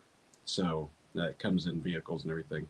And I have to daisy chain a couple of them together to be able to do it. Sorry, I was muted. Where does the area that becomes anti-gravity, where is that, sorry, in that? I've kind of been worried about this ever since I started talking about it online, because I don't want the DOD to contact me, but it's right at the tip, right at the capstone. Okay. This is something new. This is something I'm experimenting with, and I just haven't been able to perfect it yet. But I believe like this is the right math and the right geometry to work within, because then if you create more of like a football shape with it all the way around, connecting all of your points, because you're going to connect 2 and 2, 2 and 2, then I think that's what's going to be able to create a field going around it to be able to step outside of time just a little bit. Whoa. So right, hypothetically then, if you can do this, then that would mean like our governments can do this, right? So yeah, I fully believe like the UFOs and everything, like the UAPs and stuff like that they were going over within American Congress. I fully believe those are ours. I have no reason not to believe it. Yeah, because like I mean I've seen obviously multiple theories, things like they're us from the future, they're ancient aliens, they're etc. But the Nazis that escaped to South America and continued the programs. There's a lot. Can't forget Can't forget that. Argentinian Antarctica. Zombie Nazis. But yeah, no, I can see that. So I mean, when it comes to things like this balloon flying over our heads today, these are just ridiculous distractions, aren't they? I would believe so. Everything's a distraction. The world's a stage. Just like I look at just politics and things that are going on today, and I laugh at it because I just see it as, well, they're all one and the same. And then you look at Hollywood, and Hollywood is the master of deceptors. Well, so yeah. And I mean, that's just the thing. But going back to touch on something that you were saying, you was talking about the Welsh language. Yeah. So the American Indians that were here, whenever they first come over and they talk to the Indians, you read in the United States history books about this, and they're like, we had no communication with them. It was actually 2 Welsh guys that spoke Welsh that were able to talk to the American Indians through Right. a very similar language. Right, yeah. Yeah, so well, the way that it's known in history is, so in Mobile Bay there is a monument to this at a place called Fort Morgan. So it's a monument to Prince Maddock that translates to actually to King Arthur's brother, Maddock Morfran. The dates are a bit mixed because in Welsh history it'll tell you they went over in 570 AD, whereas the monument in Alabama will tell you that it's 1170. But that's irrelevant. Right, and is that the Brewers? Which caves is it that they came out of? I'm going to be doing a whole series on like all the different. Well, the caves are in Kentucky, but the point being, Kentucky caves. That's right. Well, what you're talking about with the Welsh Indians is that the monument itself at Fort Morgan, sorry, the monument says to Prince Maddock, who landed here in 1170 AD and left behind with the Indians the Welsh language. And yeah, but the thing is, there was definitely more than 2 of them. There was a whole armies of them. There's caves, as BurnEye was saying, in Kentucky that had at least 4 skeletons with copper armor on with the Welsh insignia. So and as well, when King Arthur got killed by Indians in 579 AD, it could be 1179, don't know, but when he got killed, he got mummified and sent back to Britain, which would indicate there was some kind of system going on. You know, there must have been some kind of, people there to mummify the body and send it back. So it wasn't just an expeditionary force. There must have been some kind of, some point where they were maneuvering. Where's this monument at? Because I'm only 12 miles away from Fort Morgan. I'm on Mobile Bay. If shit. Well, if you look up Prince Maddock, Mobile Bay, you'll find it straight away. So Maddock is spelled Madoc. You can see where I'm at, and you can see like where Fort Morgan is. Yeah. No, literally, that's where the monument is. Yeah. So Fort Morgan, they think the name probably comes actually from Maddock Morgan. Morfran comes from the Morgan line, so it actually might be a reference in itself. But the monument, if you just look up Prince Maddock Mobile Bay Monument, you'll find it easily. I'll go down there tomorrow. I'll go check it out. Yeah, it's brilliant.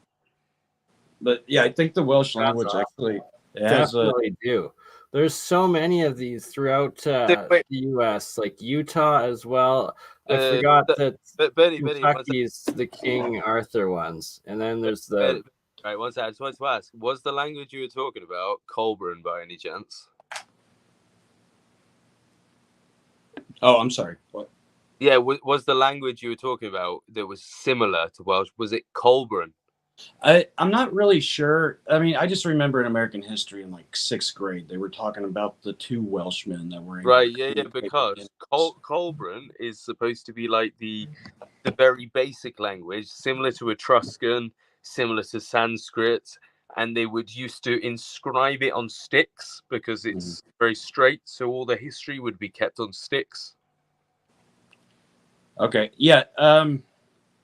Shout out Tartarian Truth has a question for you, Luke, on Pugachev's rebellion in Russia, 1773 to 1775. That's a crucial time frame right there, time period. You know what? You've hit me with something I have no idea about, so I'm not even going to try and bullshit. Fair enough. Jeremy, you taking off there, logging out, or still kicking for a little longer? Anything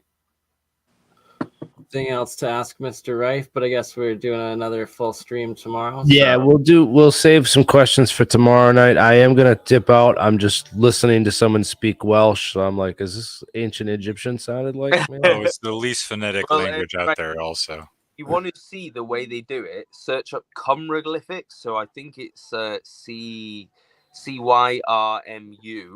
hieroglyphics. So Cymru, which is like the Welsh, which comes from Cymru, same as the Cymru that come from Israel, as in 10 tribes of Israel, which is the same people that are the Tartarians.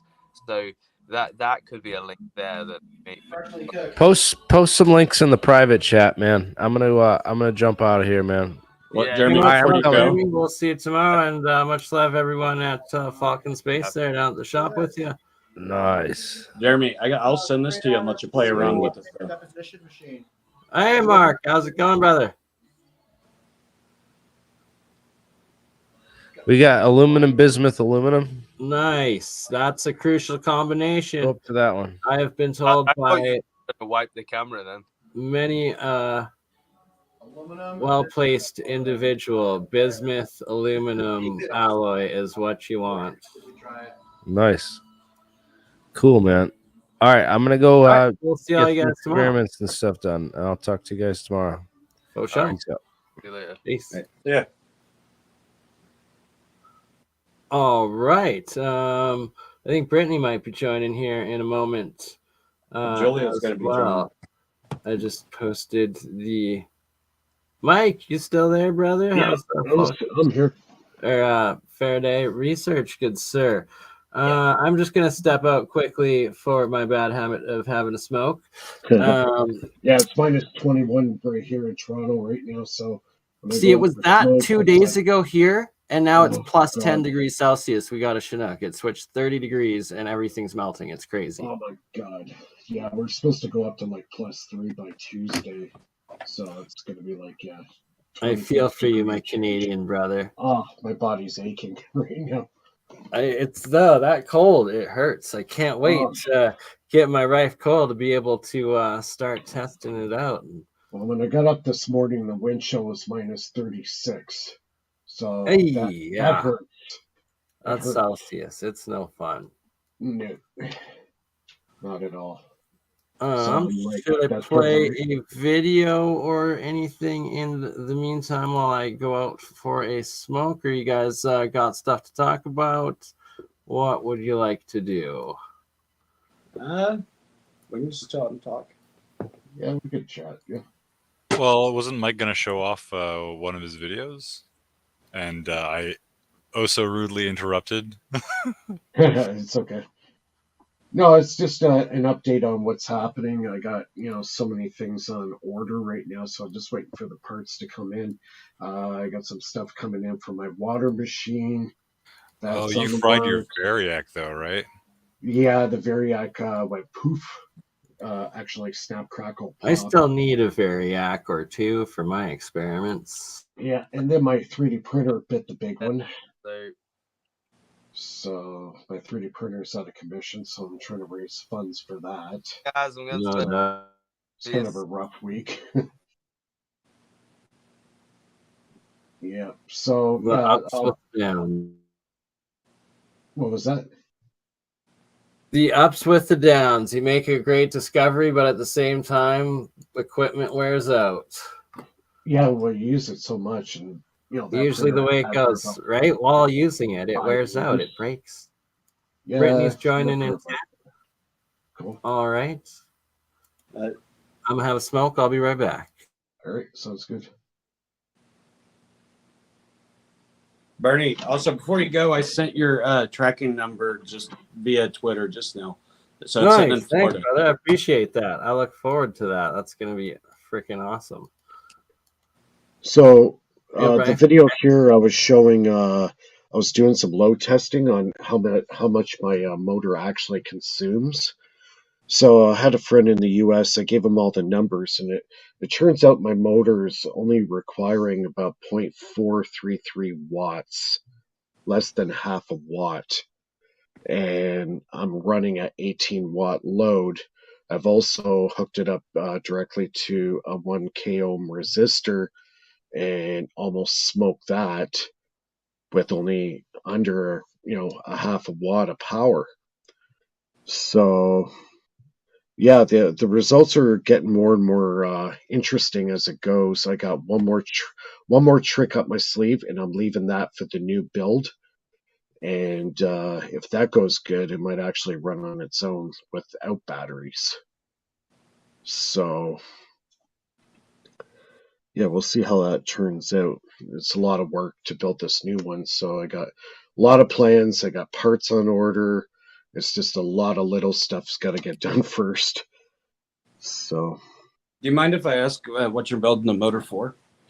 well, it's a motor generator. So essentially, what it is a battery charger that never runs out of power. You don't It's a have to plug perpetual it. motion. Basically, yes. What's your friction resistance on the inside? Well, there are losses. You know, you got bearing losses and air friction losses, but the way the motor is designed, it seems to be overcoming those. Part of the reason why is, you know, the speed that I run the motor at. I run it at a higher RPM. I try to keep it at anywhere from 1500 to 2000 RPM, and the inertia from the half-pound wheel inside keeps it in motion and reduces the amount of input current to sustain it. It's a lot of things, plus the piezo plays a big part in the power gain, as well as the spark gap switch, which also basically kills the lens effect. Lens lot almost is non-existent in my motor. Really? I can literally grab the shaft while it's spinning at 1500 RPMs, and my current draw stays the same. Oh my goodness. Yeah, it's I could it's probably pretty help well you out a eliminated. lot with the air loss. Look up. So you want to go into more mechanical physics on it, on the toroidal circular air that's coming through, Right. just like the fire pits that double burn the smoke. But you would have to run a helical around it and then shoot the air back into it as it comes up. So you draw it in and then shoot it Right. out. And shoot it back around, kind of like a Tesla turbine. Yep. Interesting. And then whenever you do your bearing loss, are you using ceramic bearings? Yeah, ceramic bearings. Okay. Yep. Are you coating that with anything like graphite? I could. Right now, I'm just running them basically dry. So Yeah, they are I would a coat it with little. graphite. Yeah, graphite. What is like a paste, right? No, you can get a graphite powder. It's not a Oh, paste, but you can actually get an aerosol version, and it shoots out with a chemical in it that just dissipates, kind of like rubbing alcohol does. okay. So you can just shoot the powder right onto your bearings, and then whatever Uh, sticks, whatever doesn't. But the graphite's always going to be able to break down. It's going to have less resistance than the ceramic, because it's going to fill in the pits, the micro pits that are in the ceramic. Right. Yeah, that makes sense. Yeah, there's a lot of little things. Like I've been working on this for 5 years, and in the 5 years, most of my innovation's been in the last 6 to 8 months. So what So, kind of power is your input, and what kind of power is your output okay, that you're well, regenerating? I'm going high voltage, low current.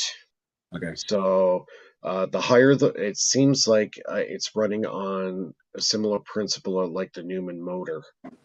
He was using very high voltage but very little current, and his motor was 7,000 pounds, and he was using 84 of those, you know, the small 9-volt batteries.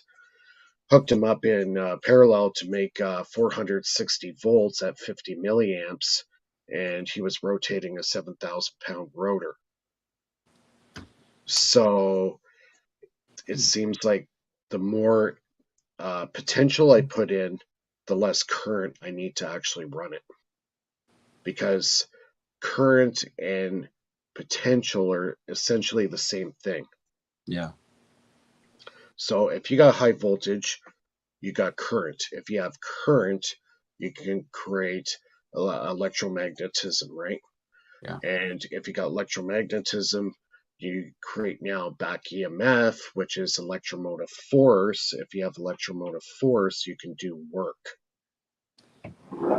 So it all stems from the input voltage. So Right now, most of my tests have been about just under 40 volts.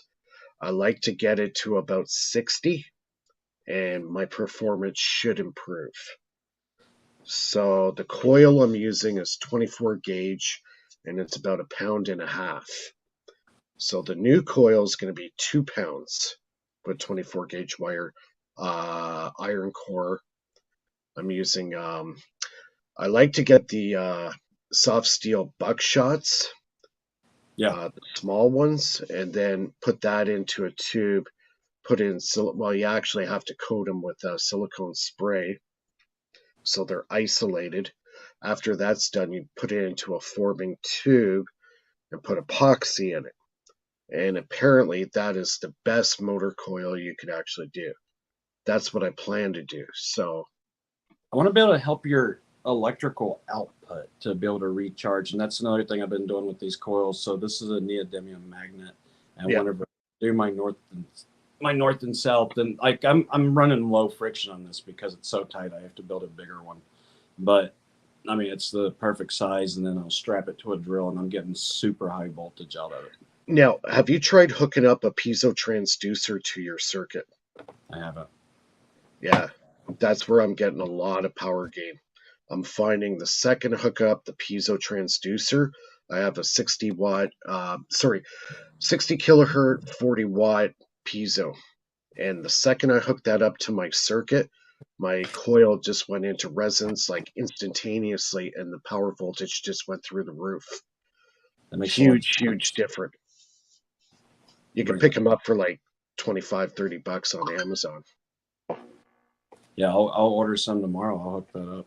And just hook it directly in line. Just hook it directly in line. Positive, negative, right to the coil and right to your power source. And try that. You'd be surprised what's going to happen. I'll send you this coil if you'd like, if you want to test some stuff out on it. Yeah, that'd be awesome. Yeah. Okay. I put my phone number. I put my phone number in the private chat, and I'll just have one of the guys ship it out because I'm going to California. Going to be at MD&M in a couple of days. Right on. That sounds good. Yeah, I like to experiment with your coils too. When I look at your coils, I'm just like, oh my god, how the heck am I going to make this? So one that I haven't really shown but once, but is like a new technology on coils.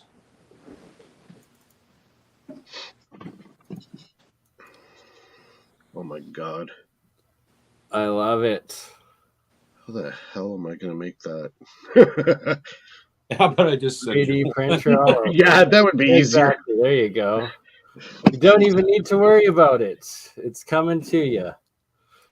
I mean, that's one of my gold units. I feel like I lost a couple IQ points just looking at the. Or gaining them.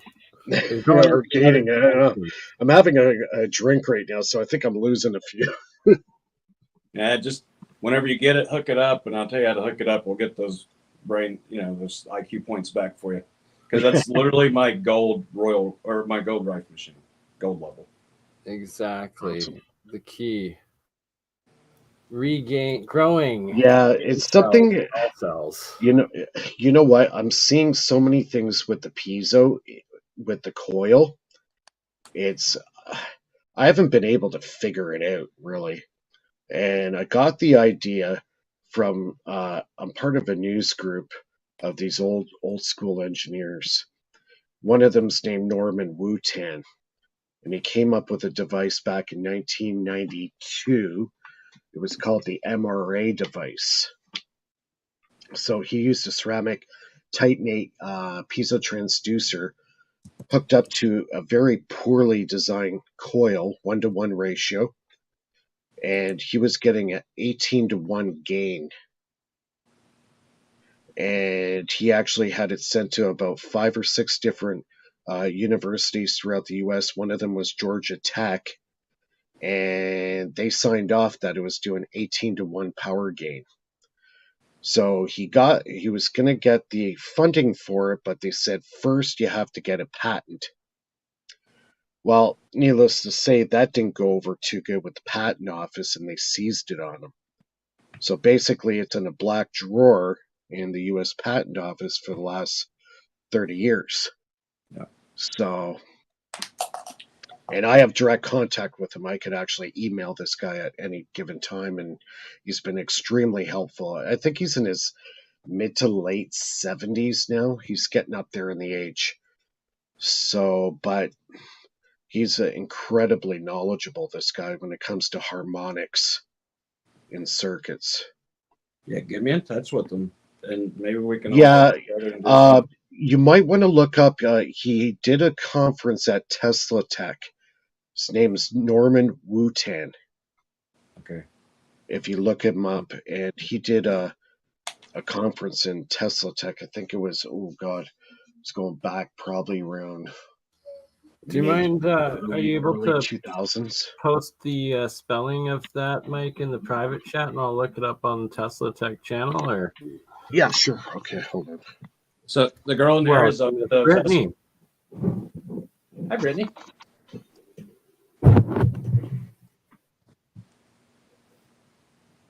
But girl in Arizona was asking if she could partner, I think, with me. I don't know if it was me or someone else to do a jewelry line. I'd love it. I have all kinds of clear quartz that are coming in very soon. Nice. That's Okay, awesome. I sent the name for you there in the chat. Got it. See what I can find. Yeah, he did a Tesla Tech conference, and he was actually discussing the whole MRA device.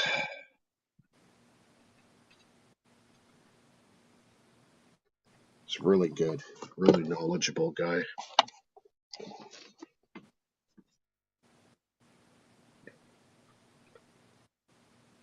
There was a few projects he was working on, but that was his baby, and basically the patent office seized it.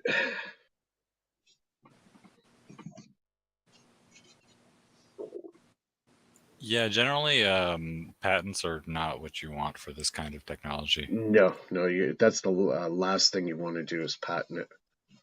No.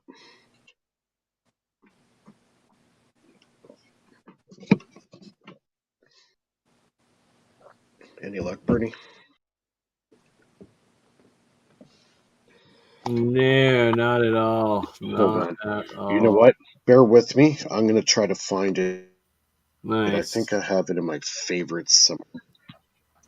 Yeah, no, I'm getting a bunch of garbage. Lots of people with that same name. I'll Oh, really? Okay. Let me try to find it myself here. So just bear with me for a few minutes. Yeah, no worries. Brittany, were we able to get your sound working? Hello? Hold on. There you are. There it is. Welcome. Mic check 1 2. You are with us. All right. Hello. Hello. How are Hello. you? Hello. Hello. It's Friday, so that's great. It No is. work Weekend at tomorrow. BurnEye. Yet again, here we all are. How is everyone? Yeah. Benoit hosting again. Indeed. Gotta keep the streaming going. Yeah, Julia is supposed to be joining shortly or before me, but I guess I don't know. I'm just here to listen and learn, depending on what you are all talking about. Well, nice to see Rafe in here again. Indeed, and Rafe, I think you do have a little bit better knowledge on the organic chemistry a bit, or Oh God, are we gonna go there? well, I'm gonna go insane. Looking into it, so. Or does anybody here, Simon? You know a little bit of organic chem. Who Studying halogens. Arrange an organic chem alchemy stream soon. I'm not the person to ask for chemistry or Yeah. Right. Yeah, I put the studying like bio or organic chem off for like the last 5 years, but I knew I needed to better understand even volcanism and just everything because it all kind of stems from chemistry. It really it's like does. the alchemy, and it's worse than volcanoes. It was of chemistry or alchemy. It was like 5 straight hours just from the point of where organic chemistry debunked vitalism. And then I just got frustrated because it doesn't make sense to debunk an entire science based on, we'll go there. I don't think tonight's the night unless we have an expert like Jeremiah would be great because he knows a little, enough about everything, and so he'll be able to explain it to where how it got debunked. It shouldn't have been, and vitalism's coming back because the vital force. So that's what I should be doing, is making the video on that, which I thought I would do 5 days ago, but I realized that I didn't understand like the fight and the argument because it's been eliminated and just accepted in 1828 as new chemistry or new organic chemistry, which is what the only thing anybody really knows about organic chemistry. But prior to that, there was a different type of like organic chemistry that involved vitalism and the vital force science, which is von Reichenbach is the main person that brought that back in 1851. And I will go way into that rabbit hole eventually. It's a whole rabbit hole that needs to be gone down, because it looks like you've discovered an entire science and crucial part of the main biology, life, everything. They have a review of it, like a recent one of all vitalism, and because it's big now, it's like Reiki, acupuncture, even chiropractic care, Rife's technology, holistic healing, all these things that have been invalidated as they're not science since this point of 1828, and the reason is just hogwash. So 1851, it should have been like reinstituted, but they smeared everything that this guy did, and I didn't realize that. So I had to look into the predecessors, and I started taking. I don't know if any truthers in here. You start taking notes, and then it just gets crazy, and you have notes all over the house, and But this is my organic chemistry notebook now, which it's a little bit better than studying. I just study sand and dirt and soil for a while, and I was like, I'm studying soil, and it was kind of fascinating. But I was just like, I can't believe I'm literally looking into all this, and that's another like rabbit hole with all these. Anyway, enough about me. But that's what I did. I was you had a stream the other day, and I was like, I'm not gonna look into this. I have to just let it table. And then all of a sudden, I was like, organic chemistry, and it was 5 straight hours of just clicking and getting deeper and deeper and deeper into just craziness. So it's really interesting. I hope there are some chemists, biochemists, or organic chemists. I promise we will be putting together a whole series on going into that, because it needs to be done.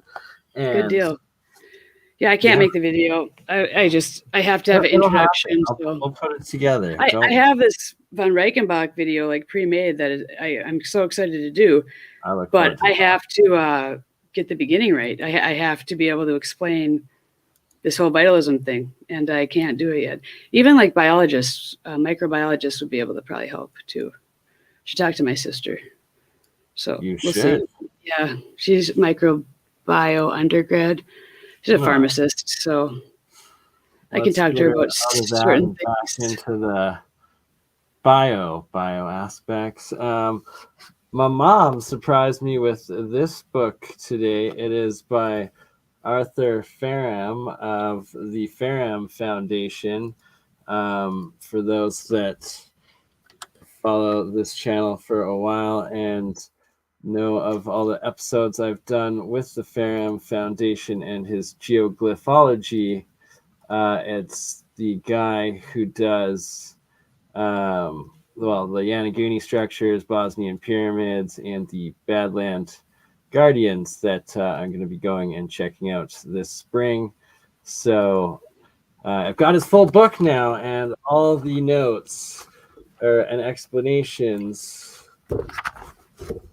Yeah, we need it to be spring. Hello, Julia. Hi. Jules. Hey. Juju. Is she here? All the mapping that he does with the geoglyphs of the different sites and explaining the science behind it all. And it's basically rewrites history by 40,000, 50,000 years. It's quite awesome. Really? connecting all the pyramids, all the What? angles that they go off of. The ley lines and whatnot? Well, the What? geometries of the angles of all of these structures are built in this map grid way that he explains the full calculations and breakdown of his science. What's in the this name book, of the book? Ancient Signposts, and his work is the Faram Foundation. All right. I'm going to see if it's on archives.org or something. Yeah, well, I'm definitely going to be doing a series of videos on this as well. Arthur Faram. Okay. There we go. Yeah, Arthur Faram. And for instance, here on the Badlands geoglyphs, what I'm going to be going to do is exploring this site and verifying that there are these line sites that he's found at all of these different ancient sites like the Nazca lines, and that there are these lines of megalithic stone and building that are put into these giant earthworks that then plot out to these different radials that are these specific other ancient cities and sacred sites and islands and locations around the world. And yeah, so there's all of these geoglyph lines, these radial lines that he claims are there. So that's what I'm going to be going to find myself at this location in the spring and just exploring on the ground. Hopefully we find a cave system. Who knows? Buried city. Could be cool. I think I found the book. So if you have anything you want us to look into for you on the side, unless you've read it all and are like... I just got it today, where so you no, want I to go. have not. I recommend everybody look into this book because it is The 12 next lectures? level. Chichen Itza pyramids. What did in I find here? Mexico. Like, it literally decodes all of the pyramids, and they're part of this map system, and all of like the Nazca line stuff, the geoglyphs, and oh man, that's not what I found. it is a whole other rabbit hole of insanity. So it's gonna be an interesting year. Yeah, and I think I found a different book trying to find that one that's gonna just probably wreck my night now. Thanks a lot, Bernie. I got Signs and Symbols, and it's the 12 lectures on Freemasonry from the Reverend George Oliver. So it sounds I gravy. got the sorry to jump in, Bernie. I got that link for you in the live chat. Yeah, I found the conference. So Signs and sorry, bye. No worries. Let's check that out. Why can't I mute myself? This is uh-oh. Caught on the live. Hot mic. Norman L. Wooten. Engineer. Yeah, I remember watching this one. Yeah. That's a good one. Yeah. I have it's three about likes. a quarter of the way in. He starts talking about the MRA device. Oh my God, the ads. And they freaking demonetized my one little monetized channel after I did the Dutch Stinson video. I gotta freaking figure that out. Oh, that just means you have to get them back on. Exactly. Well, we have a date for Valentine's Day, which is gonna happen. So yeah, it's about a quarter of the way right in. Here. It's after the vortex. The whole conference is amazing, but the MRA device is about a quarter of the way in. I think it's about a quarter of the way. A little bit further. Vortex for yeah, just after that. There's flow diagrams for the plant. A lot of technical detail. There's a plant with a cooling tower and one without over there at the top. And then he has down here, he has a footprint of one of our power plants right here, 60. We're going to talk about improvements to the Tesla turbine that no one has picked up on yet. That right there, you can't read it, but in 1994, I wrote a patent disclosure and sent it to the patent office, got it back. And basically, I'll go through these slides right here. You can't see it, but we'll handle the real thing over here. But what we did is came up with a way of using a basket right there for the disc to mount on to where, and had seals on both ends to where all of the motive gas that you were driving the turbine had to go through the disc. It didn't have, I'll show you what they were doing. Disc. If you remember on the academia thing, you can get that book, Bernie. I think I got it. Arthur Mike goes for a smoke as I play his video. What the hell, Mike? It's getting played when he gets back. Anywho, the book, yes. Oh no! If you have academia, whatever that is, that. Oh yes, that's I have thing. that. Yeah, I still have it in my school. Anyway, if people want to get it, the other thing was not that; it was some Freemasonry 12 something else book that I'm going to read after this too. I know it's a snazzy find. Sweet. So I will look at that later. All right. Yes. Enough. Jules. Good evening. Good day. How are you, Miss Julia? Excellent. Welcome. What are we talking about? I think there was some tablet talk. A little bit. Wasn't there like hieroglyphs, tablets? I heard earlier. Ooh, maybe not. Ancient languages. Tablets. I love tablets. Paul, no, it wasn't. Luke talking about it. You should see the stuff in my place and all around. It's like these ancient symbols and languages. Nobody knows what it means. You don't have to worry about people reading it. I want to get an AI that figures that out so that it can verify them all and make sense. Well, it already exists. It's just about getting access to that. Well, right. He was correlating like the hieroglyphs and everything that are on old Giza pyramids and structures to the Welsh alphabet. Yeah, that was one part of it. I can't explain it nearly as well as Luke, so I'm not even going to try to. But Luke was in here. Where'd he go? He was. It was 4 a.m. and he decided it was time to pass out, so he went to bed. Sadly, but we'll be doing another one with him probably tomorrow as well. I got to get into this one too. The oldest map of the world of Atlanteans, and it's also of the Giza pyramids and all of their layouts and whatnot. There's just so much.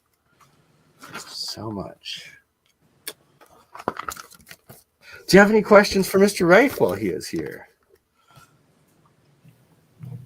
Absolutely. What I'm interested in experimenting with is frequencies for the theta brainwaves and toying around with that.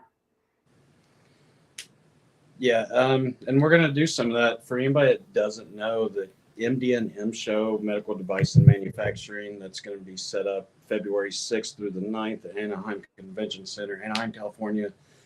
I am traveling alone because there was Hunter's wife is really bad off, but we have Savior Miss Julia that's actually going with me, and she is going to be representing Rife Technology as well. And I've kept her up to date on a lot of different things. We're going out to dinner with a lot of people. We're going to do meetups. It's going to be amazing. Very nice. We'll take a bunch of footage and document all of it. Heck yeah. Gonna have to do some live streaming from there too. Yeah, let's do it. The selfie smartphone streams. Woo! Right? Well, I think Julia has me going on a couple of videos with some guys out there. Yeah. James Rink with Super Soldier Talk. He's going to go on that and talk about the Rife, and then and maybe go to an LA Kings game. Yes. That'll be fun. Jealous. I got to start touring again now that I miss traveling. But now that the stupid lockdowns are over, we can almost start doing it again. Well, can Canadians get into America without the stupid jab thingy yet? I don't know. I haven't tried. Yeah, you can get into the United States without it. Nice. I think you still need a test though. Yeah, they do that, I think, but most of that's been lifted. Nice. I'm It's back. about time. Oh, we lost Brittany. I'm back. We got Mike back though. Yeah, I'm back. I had to go for a smoke and freeze my hiney off there in the minus 26. Yeah, I do not miss that aspect of smoking. So somebody I know in England that is watching right now, who now lives in the U.S., says no test needed. So you can come into the United States without a jab, and no test is required at all. Perfect. Oh, that's good. Looks I like heard they're hiring we'll get pilots better that didn't get vaccinated or whatever. Yeah, they are. Yeah, they're starting Oh. to get desperate because they isolated half the workforce like a bunch of idiots. Well, there was a First they huge. fired them all. They fired What's all the interesting pilots who is went- that the only people that could be sued are the employers. Like if you required your employees to take it, those are the only ones you can go after. So I assumed that would be interesting to watch that unfold. You know, I'm requiring of people. my employees have it. If anyone has it, I'm not hiring them. And it's more about I don't know about the shedding factor. I don't know about like just the germ theory and terrain theory factor that goes into it. And I wouldn't want to put people at risk or their health at risk. So it's better to play it safe than it is to do anything else. Oh, I'd love to know more about the germ terrain theory. Let me study up on it a little bit more again, and I'll tell you about it.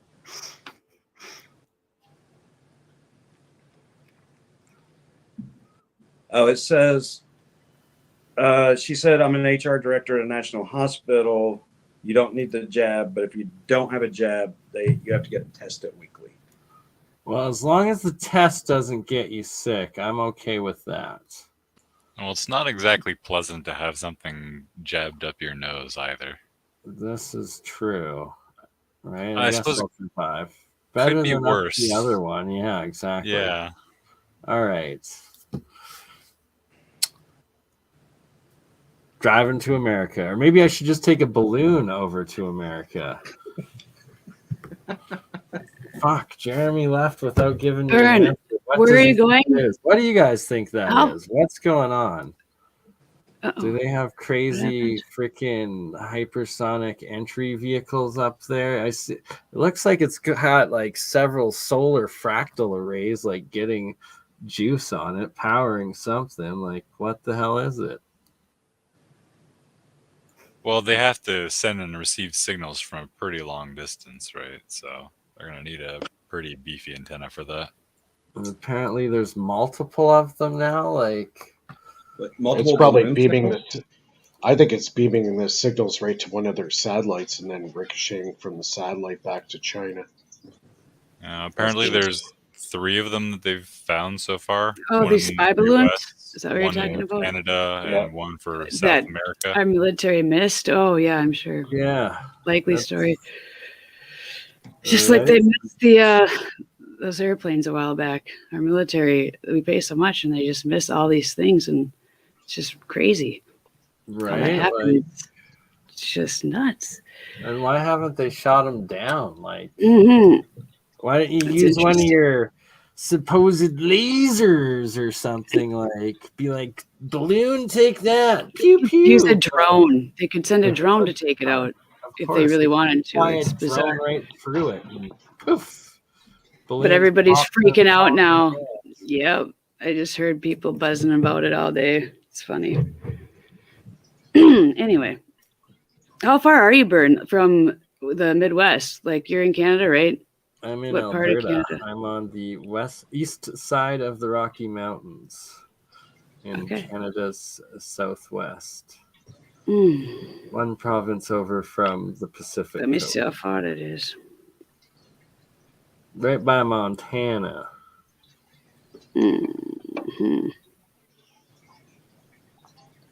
I know someone lives within like Canada's like 5 hours, 6 hours from here. Certain places, I don't even know which ones because I haven't. Right Now I'm on, I like, care. 4 or 5.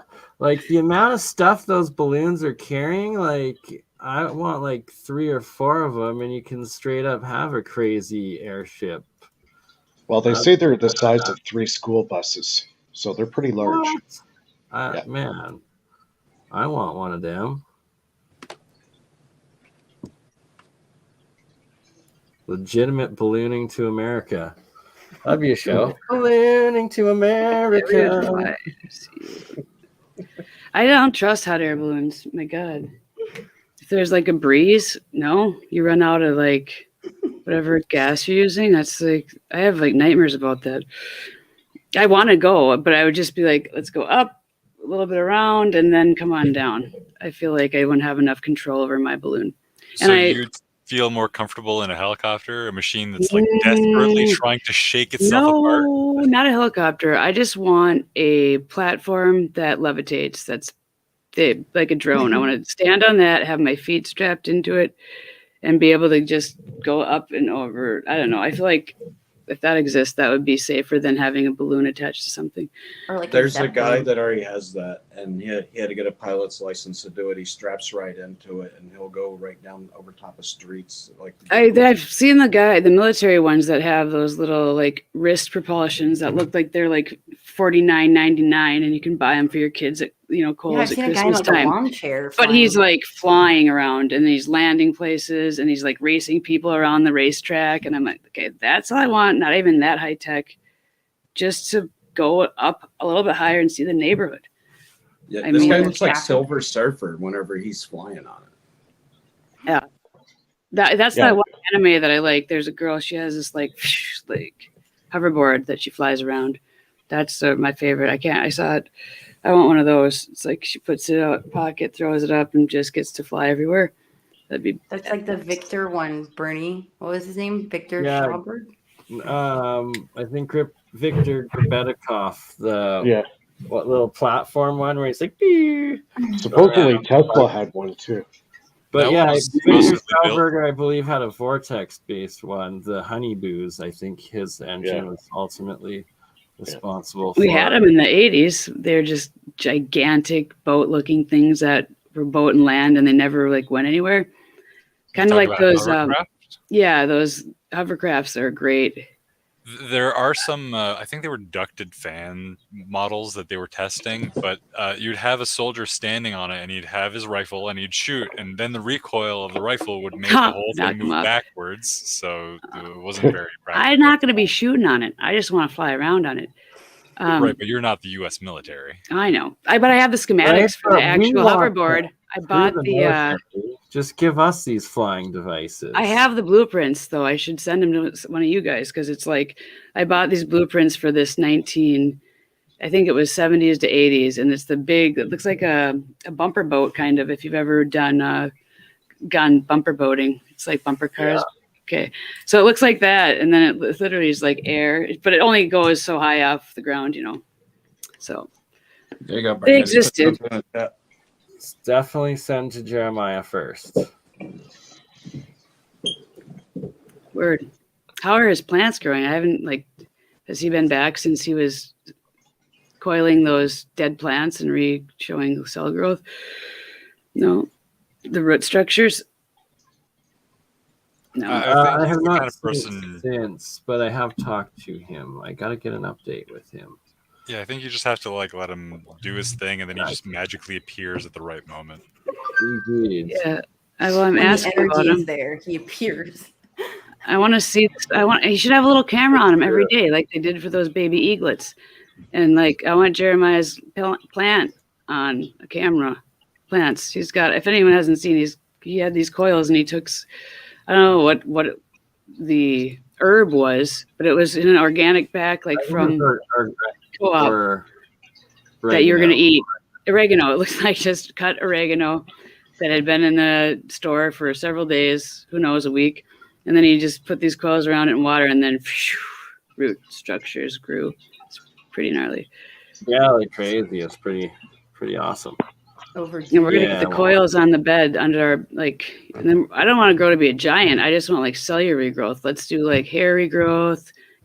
Nails, if I wanted to grow faster. I was going to ask Rife about that. Rife, hair. Do you have a frequency for hair growth if you have one? that I would that'd be sweet. I want longer hair, maybe here, and speed it up a bit. No. And what about baldness? You know, great sense of humor. And the basic of all of this, whenever it comes to hair growth, is you're sending the EMFs out that resonate with hair follicles. So it's sending electrical energy, re-stimulating those follicles. It's giving them energy to be able to grow, and it's encouraging them to come back to life. So there was a man up in I don't want to say where he's at. He's in the U.S. He's in the Kentucky area, but he was going through chemo and everything, and he had lost all of his hair, and he started using the Rife machine, and now his hair's growing back and it's curly. Oh, really? Yeah. You can change the structure of your. If you have that, you have to make like a Rife helmet that they have. Well, hair curling is based off the profile. So if it's straight hair, it's more cylindrical, whereas if it's curly, it'll have like a bump on one side or even be flat almost in profile. Can you chemically damage your hair though to be this? So I bought long, like 20 years ago, a perm kit, and instead of perming, I brushed my hair the whole time because I didn't know they had like straightener kits. Okay, I got a perm, and it was like in the year 2000 for some reason. I don't know. I'm telling the story, but I asked a question. So I literally was like, this perm was a bad idea after a while. And I didn't want to pay to have it straightened. So I bought a perm kit because I didn't know they had straightening kits and just brushed it. So I saw color of my hair coming out. And then after that, my hair was like straight. And since that time, I feel like that my hair has literally, I did something biologically forever from the chemical treatment that I did. I'm sure that's not possible, but if you want to go the natural route, I've heard blueberries apparently are good for hair growth. Oh, I'll do that. What about volume? You have something in your Rife machine for like volumizing hair? Like how specific can you get with these frequencies? Because I think you could probably do like hair removal. You could use it on like, eyebrows. And then you could be like, poof, I want some volume today. And just, if you and Jeremiah team up, it would be like an electromagnetic type of, I don't know. Yeah, I want to get Jeremiah on board with Rife technology and his units, because I sent him the gold and the royal, and he's going to be fixing my amp problem. And he was supposed to get it today. I just checked it. It said it's still in transit now, so he may get it tomorrow. Andreas's was supposed to be delivered today, so I guess about a week that we're all going to start hearing about true scientists using this stuff and their perspective upon it. And Jeremiah's going to be doing his mass spectrometer to see if we can do a little bit of time warp dilation as well. Whoa. Wow. I'm just thinking you could really market these into individual like product needs eventually once it's fine tuned, like for people that, I don't know, stylists, in a cosmetic field, but also, in the medical field for all the other tons of things. You're talking diabetes and mood disorders. I generally don't like tools that do one thing, but in this case kind of makes sense because there are a lot of frequencies that could be harmful. So if you make it so that it can specifically only do this one frequency that is useful, then, But there's so many you have. I want to do one for like a kitchen area because a lot of people's door entering their house is through the kitchen, to where you have little kids outside playing that gets all kinds of different things on them. And plus the kitchen area with like raw chicken or, like E. coli, salmonella, to where every 15 minutes it'll just do like a 30-second frequency run to be able to kill all bacteria in the kitchen. Sweet. So you could have like industrial size ones that are like a cutting board to get all the bacteria. Well, it would sweep throughout the entire kitchen. Nice. It's like So you can just put it right next to the door, and it'll just be like a coil, like a decorative thing. And so it puts out a general frequency. So like, let's say one day we wanted to use something like that for hair, like removal and targeting things. Would you then need like a tweezer attached to it, and then it's sending a frequency instead of electric impulses, or how it would just be the general area set to what makes hair fall out? Or So whatever it resonates with, EMFs, I like to tell people to think of it as sound waves. So whenever it travels, but it doesn't need atmosphere like a sound wave does, because sound waves travel upon compression, decompression as they go. But EMFs travel without the atmosphere. They can go through the vacuum of space, they can go through water, and without resistance. I mean, I could show you guys some tests right now with just the magnets bouncing in a glass of water, and there's no resistance to it. So you're saying no matter where you use it, there's not, the external factors aren't going to be enough to impact the machine. Wind, if you go up to the upper atmosphere. The only thing I've found that can affect it is more like a Faraday situation. So where it's completely closed off. It's not a Rife machine specifically, but it does use the same technology. I saw people who were using it for cancer treatment, and what they were doing is that instead of having one large coil or two coils and just having the field there, they had lots and lots of transducers all pointed towards a center spot, like the inside of a semisphere. So, look that up. Yeah, I'll see if I can find it for you.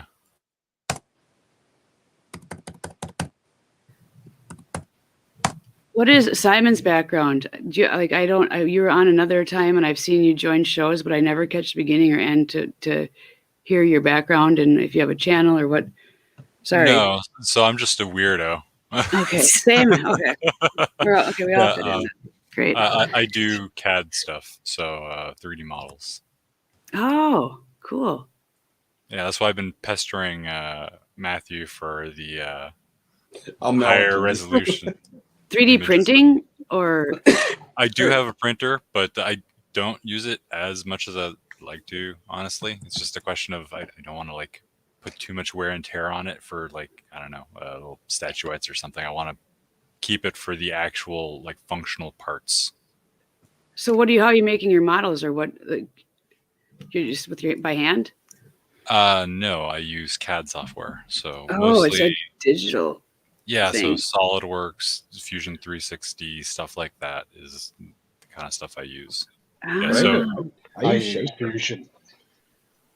Interesting. Well, I studied for it, professionally, so I really do get the actual use out of the higher end CAD stuff. I tinkered around with like what was it called, 123D, which I think they eventually scrapped and then turned into. Anyway, yeah. Yeah, Fusion's way better. I find it very easy to catch on to. So what's your degree then? Like modeling? So industrial drafting. Okay. Oh my gosh. That was one of my hardest classes, 7th grade industrial. I just remember even having to shrink things and grow them and model, and it gets a lot more complicated when you have to like memorize, I don't know, screw dimensions and stuff. Wow. Crazy. Interesting job though. Wow. A lot of math, I bet. It's basically all math. It's drawing for people who like drawing with math. Yeah. That's the reason I use Shaper, because I do enough math and I just like just the design. So all of my stuff, like even my bases, are 3D printed. I have a room full of 3D printers back here that just run all the time. Let me show you guys. And I can show you a good example of something that we're going to be doing in the future. It's about the frequencies that go out and just the dangers of cell phones, the dangers of iPads, things like this, and children that are playing games and they're putting these on their laps. But there's some 3D printers that we got. We've got a whole room full of them back here. But whenever they put it on their lap, the higher rated frequencies are very, very dangerous. I thank you for you showed that like 2 weeks ago, whenever we talked, and I didn't realize there's a lot of times that I will sit on my phone while it's charging, because I always think I don't, right? But there's a time like before bed, and I'm like, shit, what am I doing? I was like, I just watched a video on the obvious, increase in. You might want to look up. Sorry to jump in there. You might want to look up one of Eric Dollard's YouTube videos. He did one specifically on the cell phones and how dangerous the frequencies are and the actual power. And he did a 1-year study on it. and he was totally floored on the amount of RF radiation coming off the cell phone towers. He says you might as well stand on an aircraft carrier and have the radar just blast you in the face. Because that's how bad it is. They're by schools. All those giant towers are, typically around that and like low income. They're just huge. And I imagine living there. If you're like living right next to that, are people getting headaches? Are they what is being reported by these people that live by these giant stations for? Well, it's not good for you. Like even just like a blue whale, if you get buzzed by one, that can kill you. Yeah, so if you look up Mooresville, North Carolina, they have Duke Power Plant there, and all of the kids get sent home with warning papers of the high level of frequencies and the cancer and everything that it could cause. Can they build a Faraday like school then? I mean, can you build rooms? They should be doing that. Like what the heck? They can build a Faraday cage right around everything. Okay, so they need to modify the schools, and maybe that's like the pitch, because you're out there all day. Or the people that have like a house, now they all of a sudden have these towers there. What can you do? Are the schools good enough to be modified at this point, or should No, let's tear them all down. I'm obviously. So I would think it's more responsibility of the power plant to build a Faraday cage around it to where it's not released. But nobody's asking him to. Just like organic food, I was told you start asking, you'll start seeing it, and it's true. Like it's been totally. Everything's changing. So maybe if the parents start waking up and knowing that there's toxic frequencies all day being blasted at their children, they'll either pull their kids from the schools, or they'll say, what can be done to make it safer? Just a wall on the side even would be ideal. But I think people are having these mood disturbances, and it has a lot to do with that. And we don't know why and where, like if you're getting like rage or you're angry, or a lot of times right now, it seems like I'm noticing in other people, there's a lot of highs and lows with when it didn't used to seem that dramatic. And I do wonder if the frequencies and where people work and where you live are impacting you, depending on how much of that's being targeted at your brain and body. Yeah, I believe. Bernie, I just posted the link for Dollard's video there. It's in the comment chat there. It's funny, on his own YouTube channel, there hasn't been a video posted in 8 years. And then it's like you go on to his buddy Aaron's, and it's like 2 days ago, live call with Eric Dollard. I just posted the link there, Bernie. Yeah, I'm going to open it up here. Yeah, it's a really good video. Just listen to it. It'll blow your mind. How far? Oh, yeah. Yes. This is a really good one. Yeah. 100%.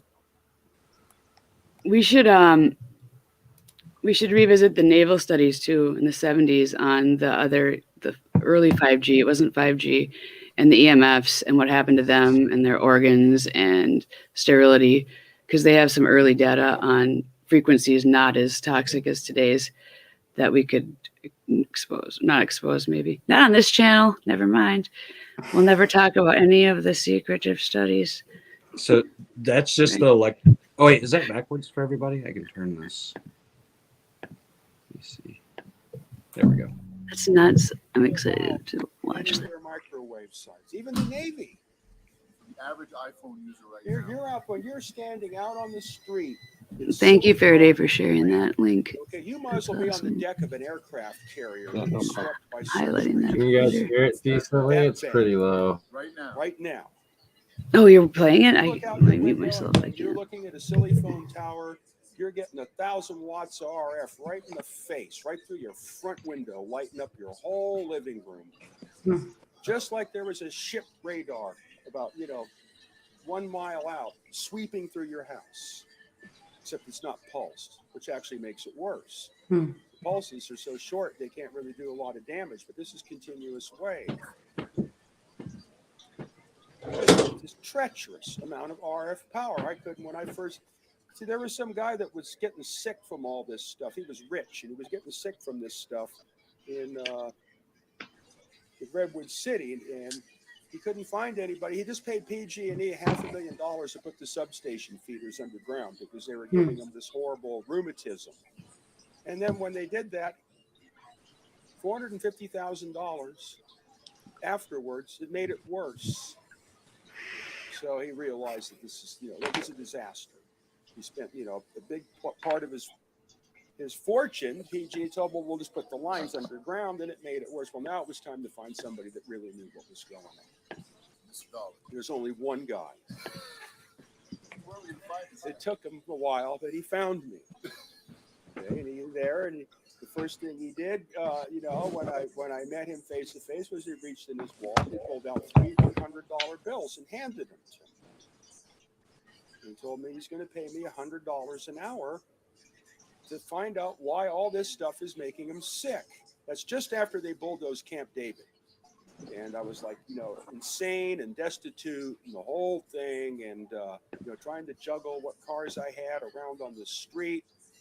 And it was really tough. So a $100 per hour job and my nice place to live in the Redwoods, which wasn't closed then, was welcome.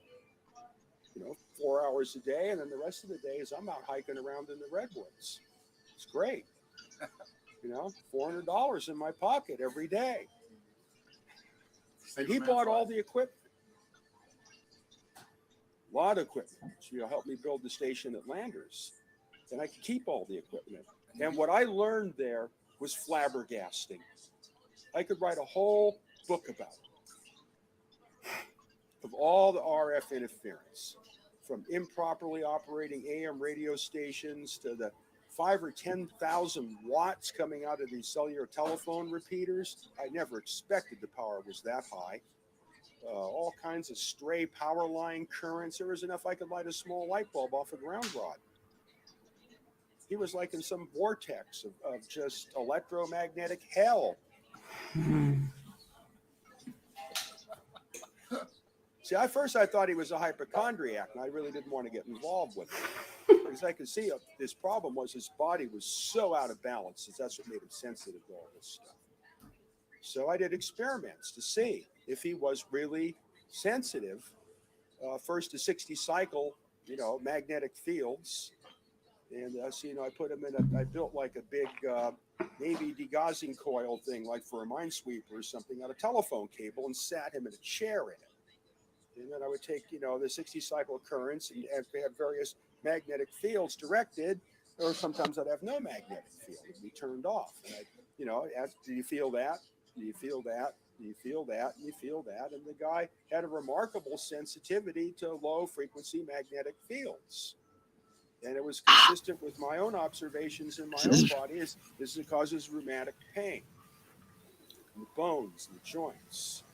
Because when there's a magnetic storm on the earth, I get pains in my shoulders. I know there's a magnetic storm because the pains in my shoulders. Sadly, I cannot turn it up. There's a rheumatism. This is von Reichenbach stuff too. The sensitive studies. Like it'll complement this so then he was research. complaining about the burning on his face.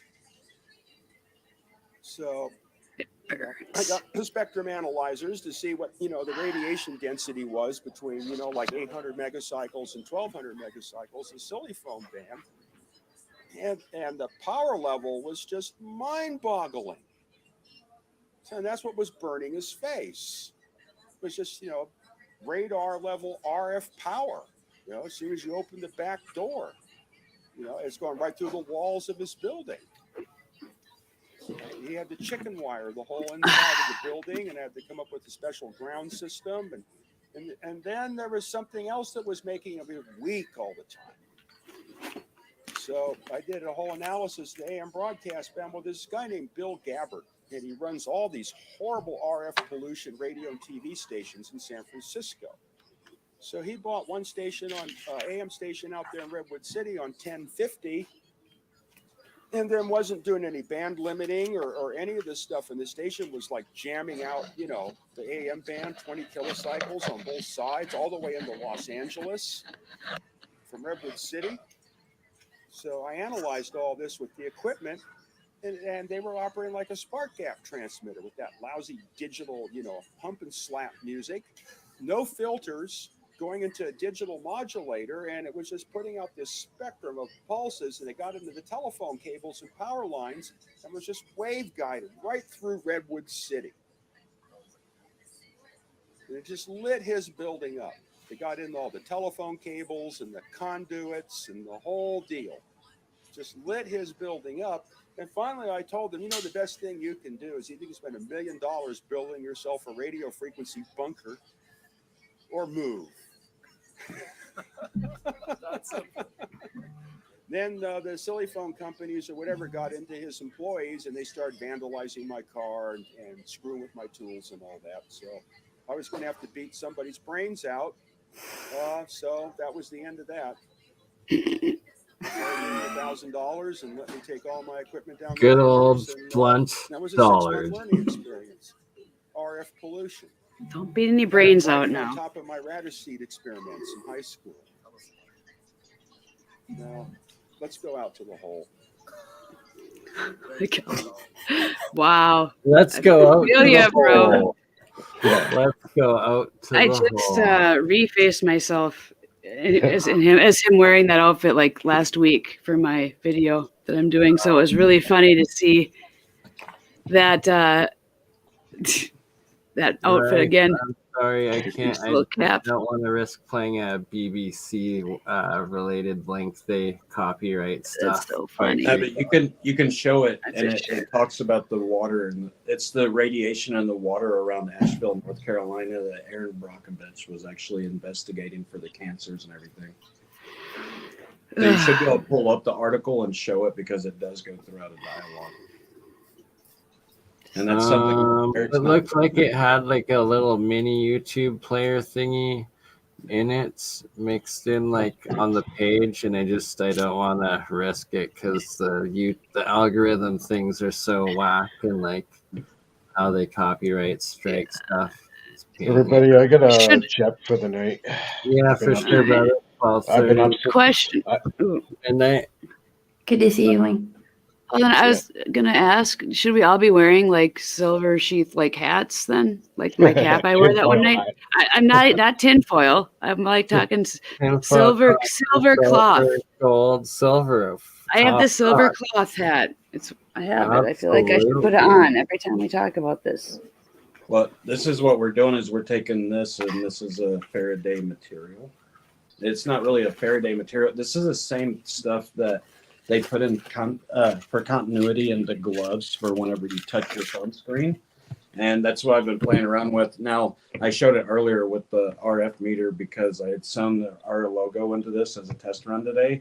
So it has like micro holes in it. I don't know if you can see it there, but that lets through these electrical frequencies. But if I take a plain piece, I can lay it over top of my phone and I can read it, and it blocks every bit of it. So we're going to start producing like little throw blankets that are 43 by 43 inches. And we're going to sell them for parents to be able to use for their kids, because a lot of kids are plugged in and it's right on their groin area with all these high level radio frequencies and electrical frequencies that could cause sterilization. So I think it'd be a good thing just for the kids to be able to have it over top of them. It's lightweight. I mean, it's obviously just very, Yeah, definitely worth doing some experiments with and blocking the rays from developing cells and bodies. Yeah, so I can cut a piece and show you guys the difference, just because that was my phone on charge. I'll just flip it around and I'll show you guys, and you guys can talk about it.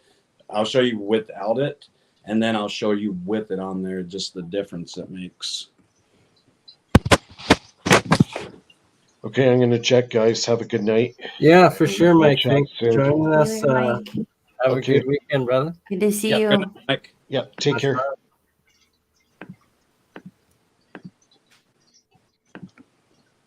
Sorry, my office is a mess. I've been here experimenting all day.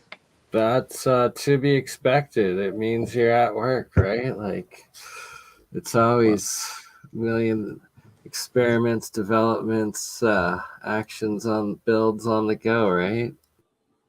100% all the time. So now you can see that it's charging. And this is just through a regular Qi charger.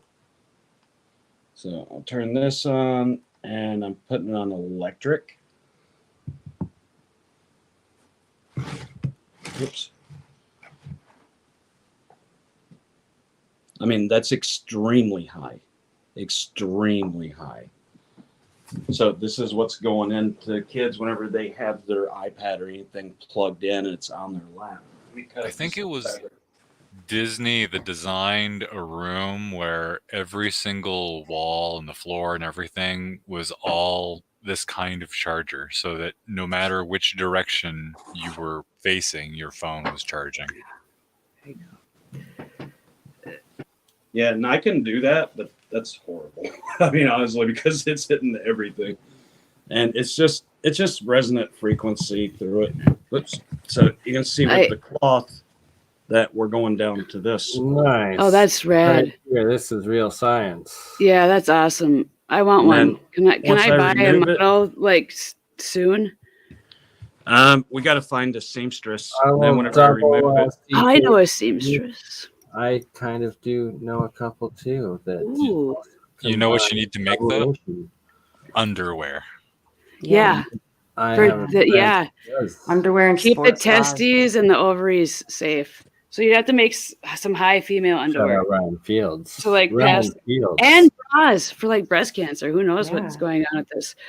I was gonna ask a question to you guys. I was when I first found out about like frequencies, it was like 2017. I was teaching and I handed out these little cell phone things for the kids to have. I have one on my phone. Those little He's a seamstress. those blockers. Can you make these, Rafe? Hold on. I have one of these things and I don't know if they're effective. Some of the kids were like, my phone didn't work. You're crazy. They're not bad. I'm like, you guys, look at these papers I brought in on this stuff. But they used to sell them, and I don't know if they do any good. So I can make these out of 32 gauge wire and make it like a pendant to where it catches these RF frequencies. Yeah, I want a necklace. Connect to like an LED light, like have it like light up and like powering something at all times. I'm talking more like you can wear it as a small pendant, and it'll actually catch and block it from your body. It'll take a lot of it out. It won't block it. You could. What about making those little phone bumpets that go on the back of cell phones? Could that have the same effect to block it, or is it not going to work? Those poppets. It is Faraday, and it's going to block it, and it's not going to work. But honestly, I think it should be on the. It might not. Your phone won't work if it has the full thing. I think it should be on the shoulder of the manufacturers to have to do this stuff to be able to protect people, because they're making these things and they should make it to where it's not hurting kids and it's not hurting people's brains and it's not causing health issues. It's not putting radiation in the water. I mean, what kind of restrictions are there on corporations that they are responsible for what they do? I know whenever I go out boating, and I'm responsible for my own wake that I create. Right. So, and I can get in trouble for that, just simply boating. If I end up wrecking somebody because I make too much of a wake and I'm too close to them. But, I can go out here and I can make, all of these different energy plants, and I can make cell phones and make them the size and be like, they fit right in your pocket. And then it's destroying genitalia, it's destroying sperm counts, it's destroying ovaries. And that should be on their shoulders.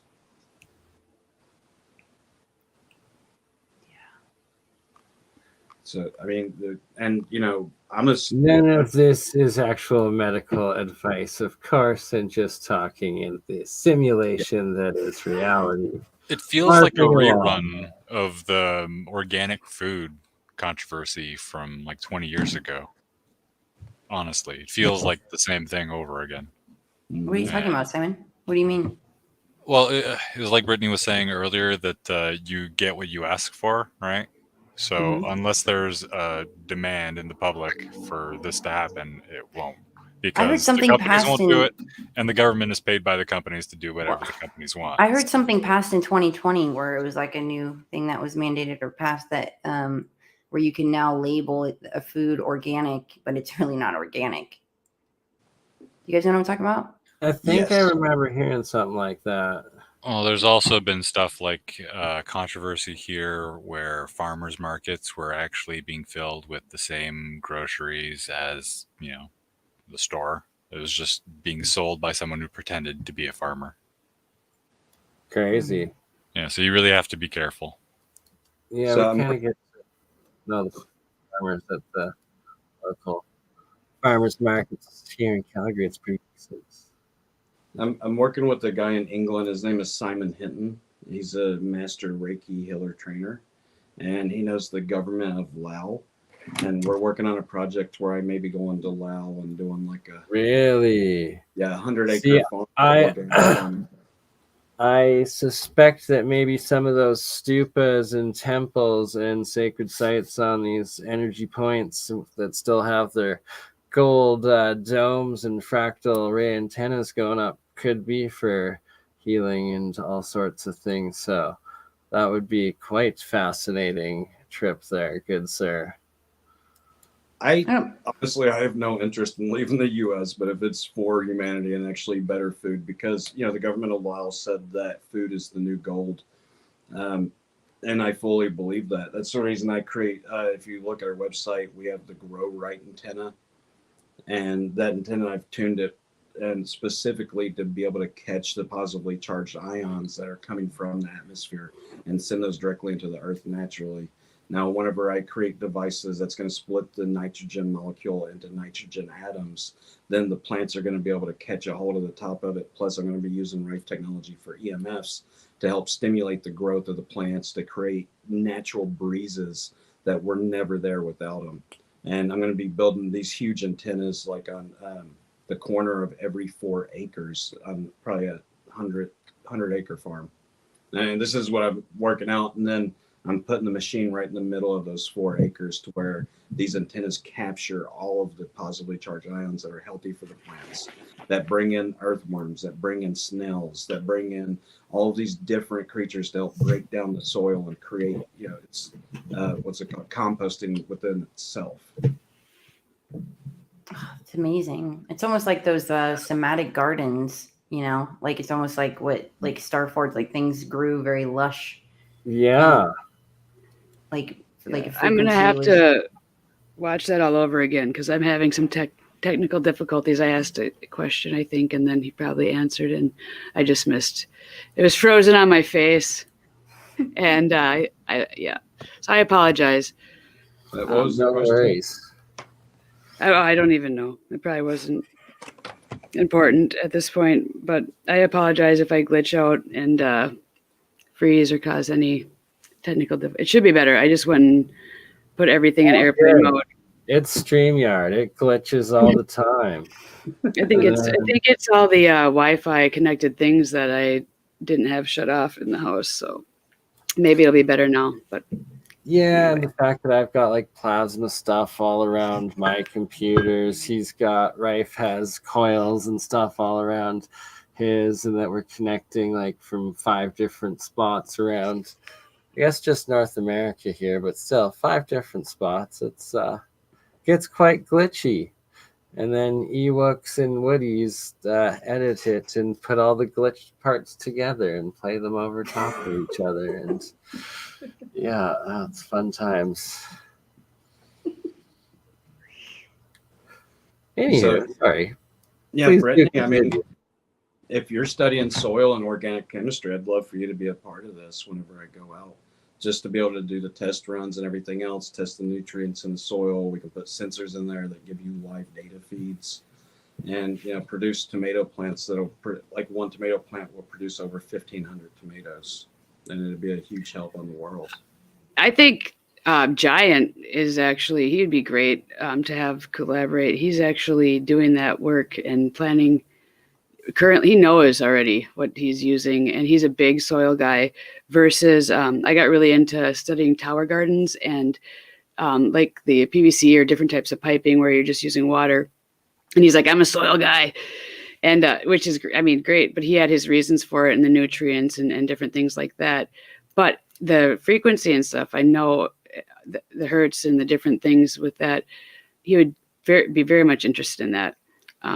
I have the stuff that LRH did with the light work. I think we talked about that before. He had just full cloud coverage and then did different lightings to help grow. But I think it would be great if you could just use a frequency or use a sound. It's not different types of hertz for different types of plants. There's got to be a bunch of data on that already. I'm thinking. Yeah, and I'm looking into water too, because I can just how you can put bad radiation into water, then I believe, and this is all speculation, I haven't had it tested, so take it for a grain of salt, but it's restructuring the alignment of the water molecules within the water. And Yeah, absolutely. Yeah. With structured water, like Oh, this yeah. is huge into the same research I've already been looking into for years, and just need the equipment to start experimenting with it, and the whole agricultural aspect of it. And that this next month I'm also setting up a series of different controls, seeds, and different waters monoatomics that I'll be testing and doing live growth series experiments on going forward too. So wait till you get the Rife machine, and then I'm going to send you it's just 528 hertz, and just run that for 10 minutes, a bottle of water on top of the coil, and then grow your plants out of that and watch how they grow. Absolutely. Ooh, you could have a bunch of different experiments. Yeah, have no, that that's what plant I've this got way. planned. So that's one more. That'll be perfect. You want to go through a little bit of water? I have some chemistry we can do really quick. I can show you how bad a Kangen water machine is. What kind of machine? Water. Kangen. Yeah, that's not. Well, I'm not saying they're bad, because they do work, but it's the intricacies of people knowing how to use them, because they're not reading through the manual. Walking people how to use it correctly or better. Kind of. So you have to put an additive in it, and you can find all this research on their website. It's not exposing them or anything else. It's nothing like that. But for people who can't afford a $5,000 water machine, how you can just do it at home by a trip of a Walgreens, and you can pH balance your water to like 8.5. Really? Yeah. It's and I mean, I have personal feelings about, just because it's going through the pH balancing through a chemical process versus an electrolysis process, to where the water takes in that oxygen and hydrogen back into it to be able to create the pH. I have the stuff here. Interesting. Very interesting. I don't have it here. I got the test Are any kits. bottled water companies doing it that way currently? Of all the, I know they have a lot of pH waters. I wonder how they're all manufactured now and done. If it's all chemical, or if they are keen to the. No, there's some really good ones because they do true electrolysis. You can get one for like $500 on Amazon. It's really good. But what you would do if you just want to, so it's a simple theory. It's called calcium glycerophosphate is what you have to put into the Kangen machine. And if you don't add this, then it may or may not do the right pH balance, because this goes through the chemical process of pH balancing. Now, the brand name of it is called Pre-Leaf, and it's an antacid. So you can actually just go get calcium citrate, which is Tums, which is also chalk, just regular chalkboard chalk. And if you put that in your water, it's going to pH balance your water.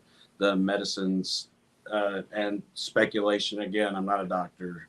Look it up for yourself. Because, well, I'll say it. Kangen makes the claim, and so do other water manufacturers or pH balanced water manufacturers. They make the claim that there's a better pH balance for you to absorb medications into your system, but not only medications, but like naturals, herbs, and things of that nature. I think it's 7.0. So if you want to do a good pH balance, then you can just put a Tums inside of your water, and it gets rid, because it's an antacid. Ah, sneaky. Yeah, and It's so a no-brainer there. Interesting. We had a water specialist in our Discord, Kiri, who is.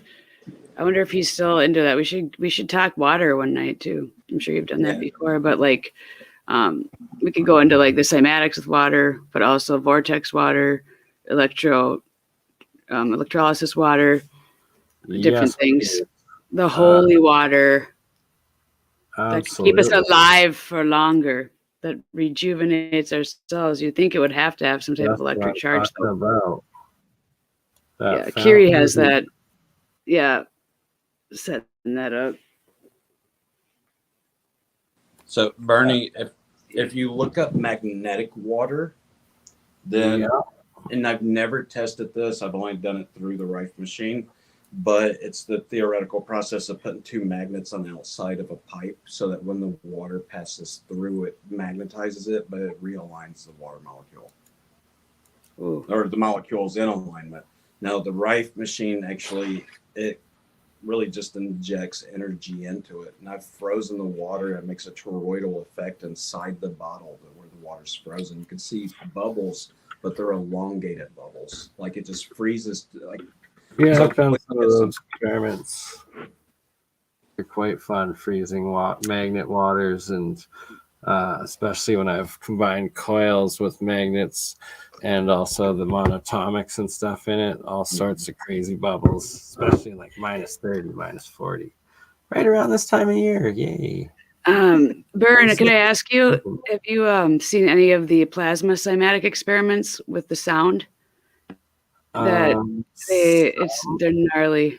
He plays different frequencies and he's got this plasma lighting and it makes these shapes. They're real cool. I'll have to share it with you if you haven't. Yeah, do you have a link that I can post for I always forget his name because nobody was watching this channel, and I'm like, everybody should be watching this. Let me mute myself, and you can. What we're finding for good old DuckDuckGo's magnetic water. Well, they also use ultraviolet for cleaning water. Yeah, that's one. Interesting, the UV. Yeah, see where it's on both sides of the copper pipe? Yeah. Now, what worries me about this is the different things that, like iron and stuff that's going through the water. Is that going to cause a buildup on the inside of your pipe, sticking to the magnets? What's that going to do? Is it going to corrode? Is it going to do this or that?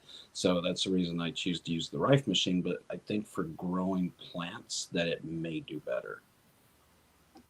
Right, all things we're going to have to be tested and see if you can combine all of it. Can I share it in the our Facebook group? With you? Are you not able to go? The astrosophy? Because I can only have Facebook on this laptop, sadly. Oh, okay, hold on. It's on my Recent Artarians channel. And it's linked to the actual channel, but I have to figure out what it is. The private chat here. I know what I can do. I got it. Watch this.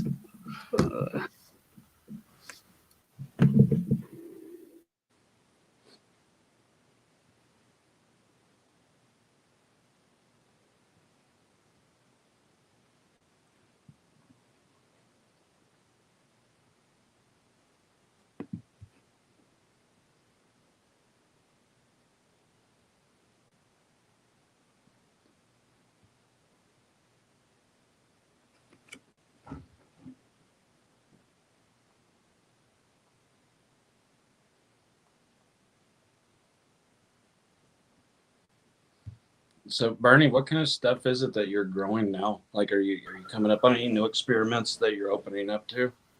Yeah, so it's like coming up for the spring and like planting season. I'm gonna start some lettuce, some spinach, some kale, maybe some sunflowers, but at least 3 different leafed vegetables, and then do 6 different types of the waters, like one that's the white monatomics, one that is the blue oxidized diatomic water, one with the purple plasmoid gold water, one with regular water, one with distilled water. Then I was thinking of also possibly doing microwave water if I got enough room and doing it all. And if get that Rife machine in here, coil in time and ready to go, we can include that as well. Although to not spoil or interfere, I'd have to like treat the water with the coil in a different room away from all the other ones before putting the water in there, I guess. Yeah, you just want to set the water right on top of it. Nice.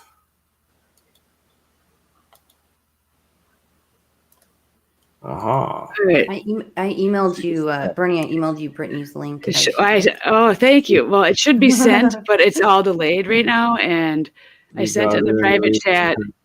This one. Oh, this. So this guy has a bunch. I think I have his actual videos linked in my video. I did a re-upload of like several of them, and I don't know why I labeled it GS2 as my title, but these are the gnarliest.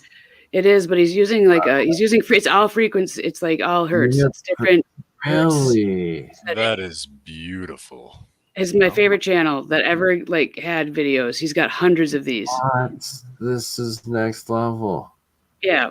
Thank you. I've been sharing this with people and everyone's like, yeah, or meh, or they don't see it, but it's fascinating in my opinion. No, this is amazing. You know, who was the guy that created a galaxy inside the vacuum not too long ago? Might have been this guy. I want his stuff for schools. I want kids to have this kind of stuff for like their science class. And it's not expensive. He tells you how to build them. He tells you what you need to make these. Yeah. But it's related to frequency. Also going to be a next video. Brittany's going to create a school. Let's all build these things. Schools, new schools. We're starting them. My son said, "There's more. I learned more about some fake space today." I'm like, "Oh dear." starts in third grade, second grade. But I'm like, it's not all like you don't understand.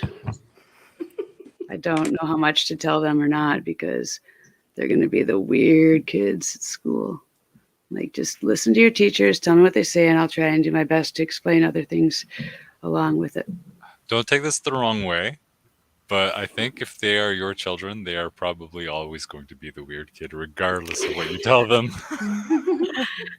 True. And I would take that as a compliment. It was intended as one.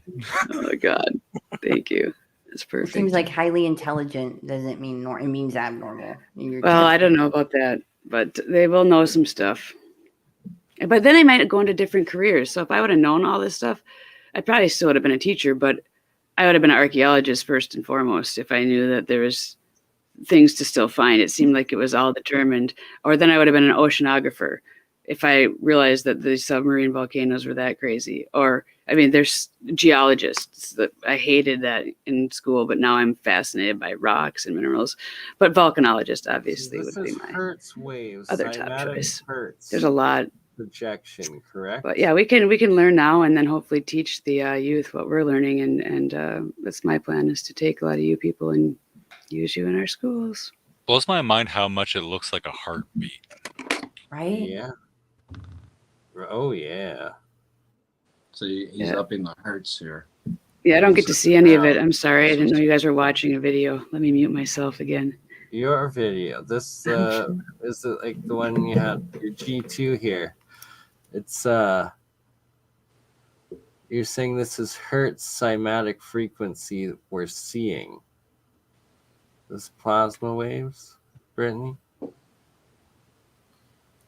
And she's muted herself. Brittany, the video. No? Okay. I didn't know when muting your mic, it muted your headphones. Mine don't. Mine don't either. There she is.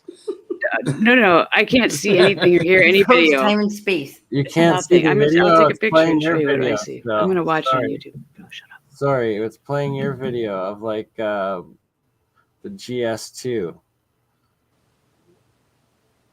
It's a cool ass blue purple. Makes you wonder about the ether, like what it's embodying.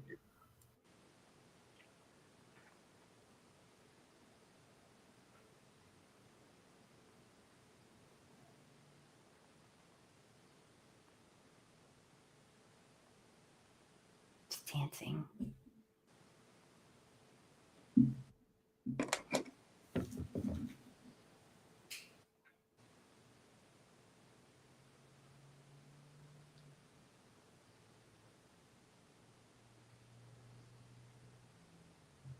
is gorgeous. Right? Brittany, what are this guy's full links? Should she say they're in the channel description? No. Oh, maybe. y2mate.com.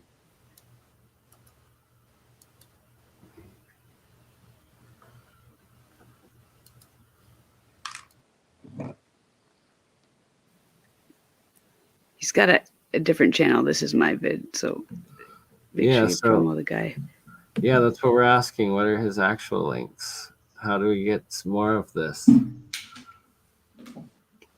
You've got us hooked.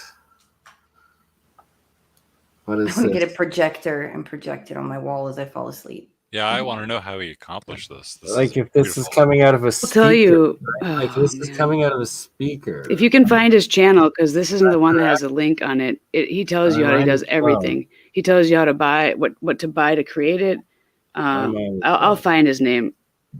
So I'm kind of wondering, because of the plasma generation, if it's going to the 900 megahertz level that you can't use. Like, I can't build a Tesla coil and run it at, very long because it would mess up the radio waves. Like a large one, like a 25-foot Tesla coil. Don't take that for any kind of size comparison to anybody.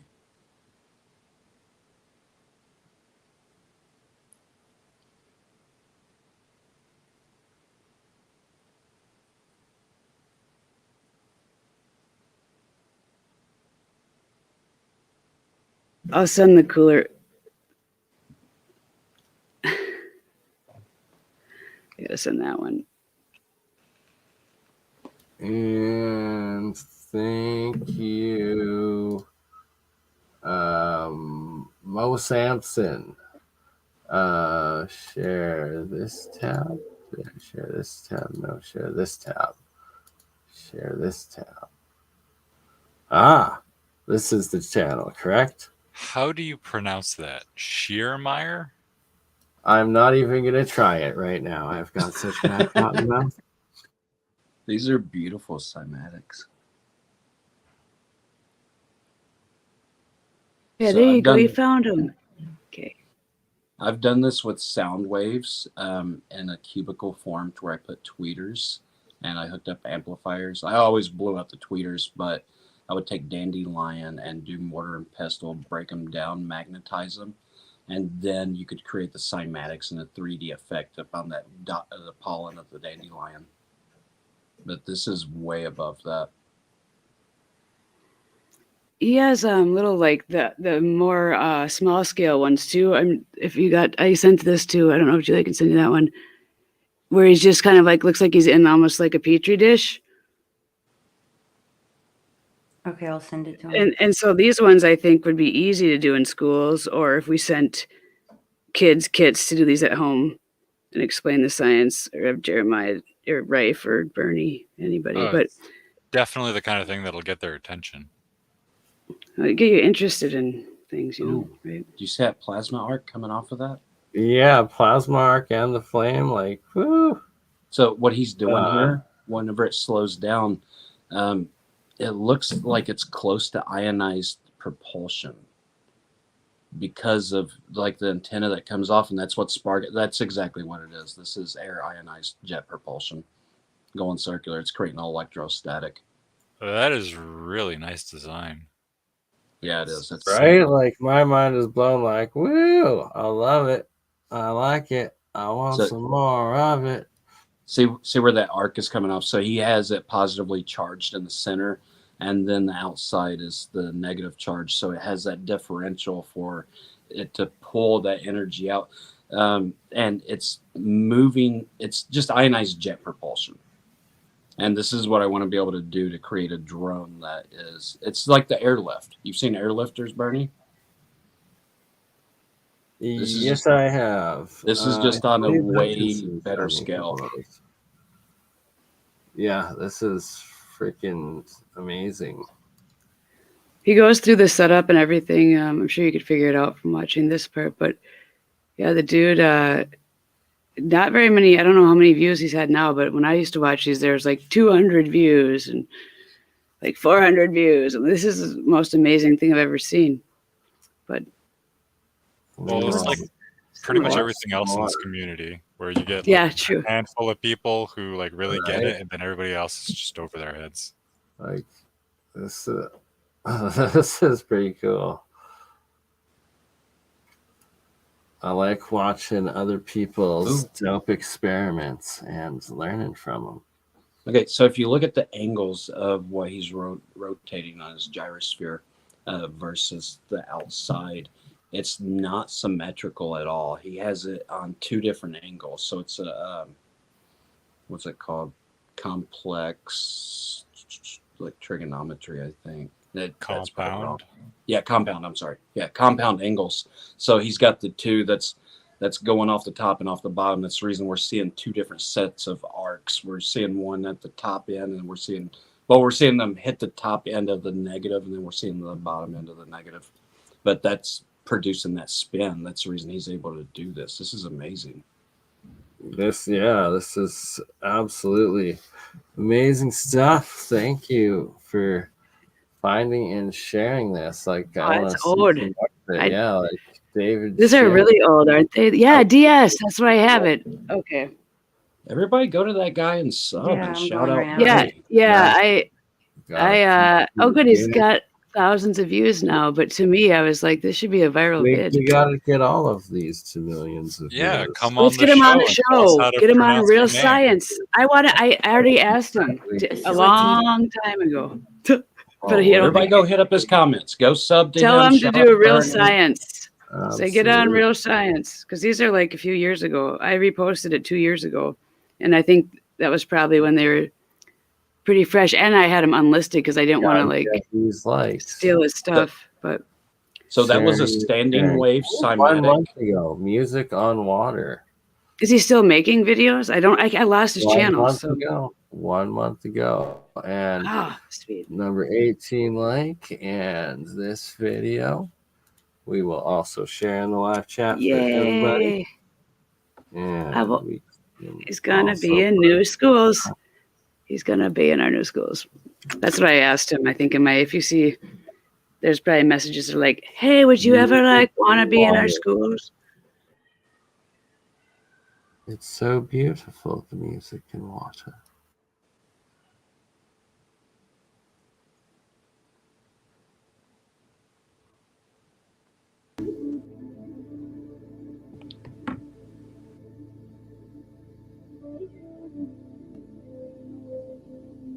Oh, well, the pan flute really sells it.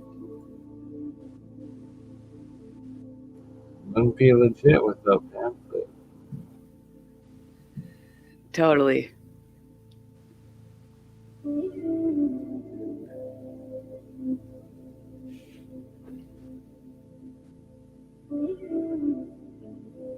Gonna fall asleep. Oh my god.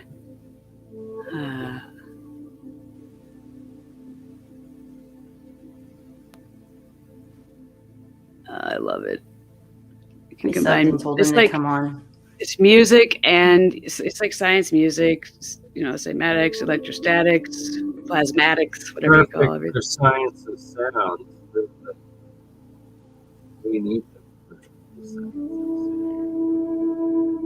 Yeah, and what he's doing, most people are doing like a 2D effect, but he's doing 3D.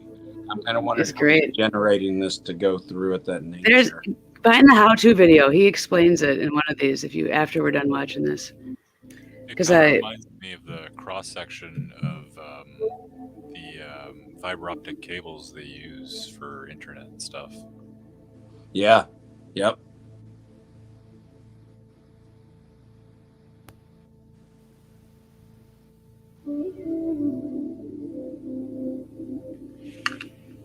So, I mean, if you look at all the patterns, you can see how everything goes into like a 3D, like golden ratio. he has a video called, I think, Golden Ratio, and that's one of my favorites. If you look at that, yeah, There we go. And that is nuts. It's nuts. Love it. Love it. Yay. Flat bubble frequency light. Okay, so wow.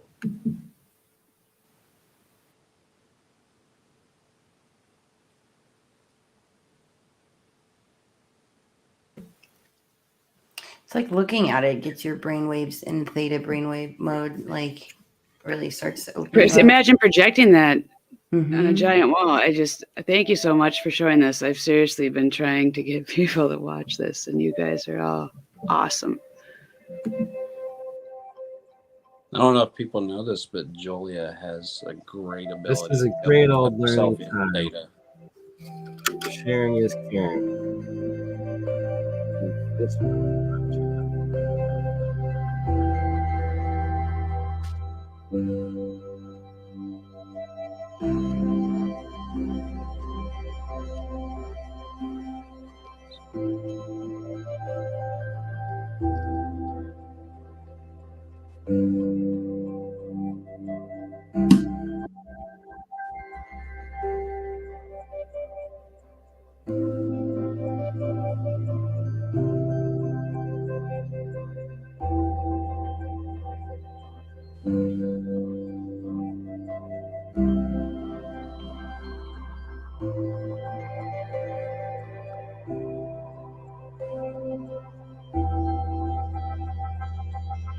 So I switched one now. If you look at the bottom of it, you see that oscillation. He's using electromagnetics, and he's using like just a coil on that. So he's producing a flat bubble, and that's making it go up and down throughout the oscillation of the hertz, and that's why it's shaking. But it's the reflection of like the oils and the soaps and everything that we're seeing reflecting off of the bubble.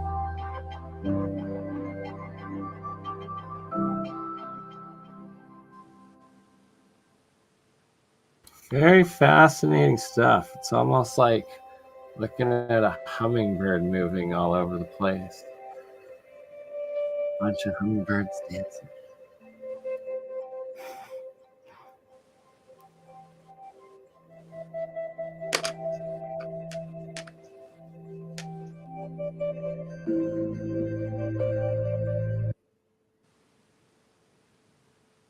That sound got me in the heart.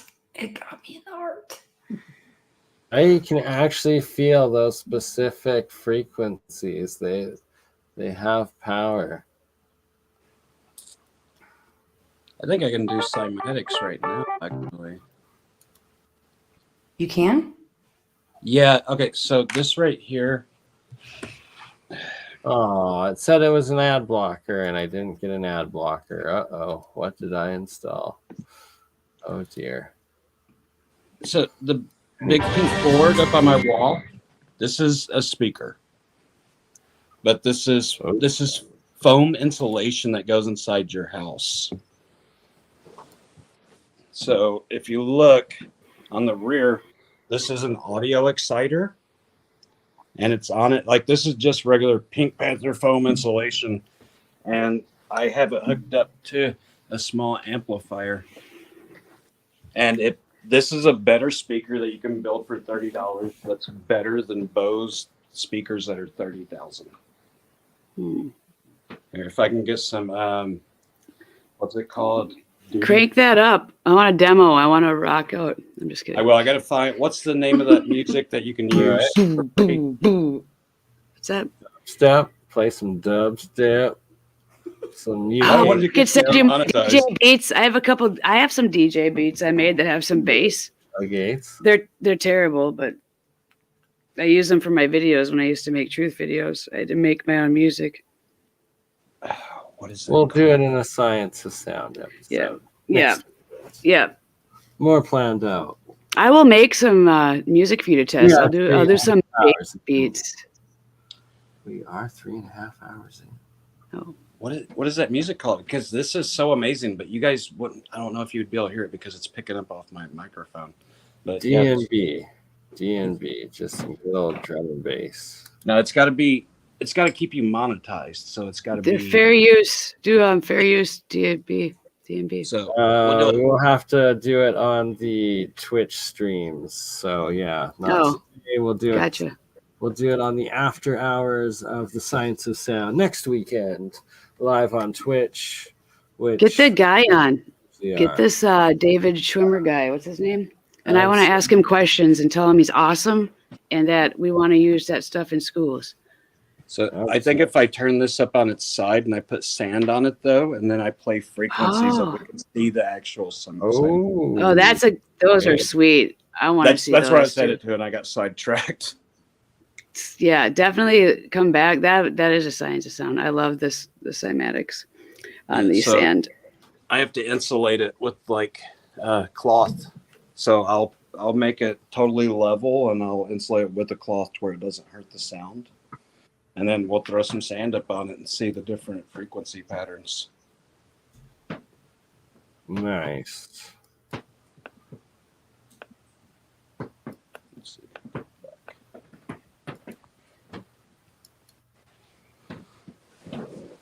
Wow. I love cymatics. Oh, and it's done. David Scheimer. Yeah, I think I was calling him David Schwimmer, so I could try and remember the guy's name, and I forgot. So thank you so much for playing those. And we'll reach out to him. I get him on the Science of Sound. I am so excited that this is probably going to happen, because before it was like, will you be a teacher in our new schools when we're ready? I'm saving these videos. If you go back through and look at some of these videos, you'll be like, oh, there's a comment from Brittany. I'm trying to assemble my team. But now I have a little clout, because I'll have it like BurnEye is it's like the rainmaker, but you're like making it rain with intellects together. It's like pouring atomic gold, like every alchemist does. BurnEye is the carbon in this molecule. He is. It's He's making dreams come true, too.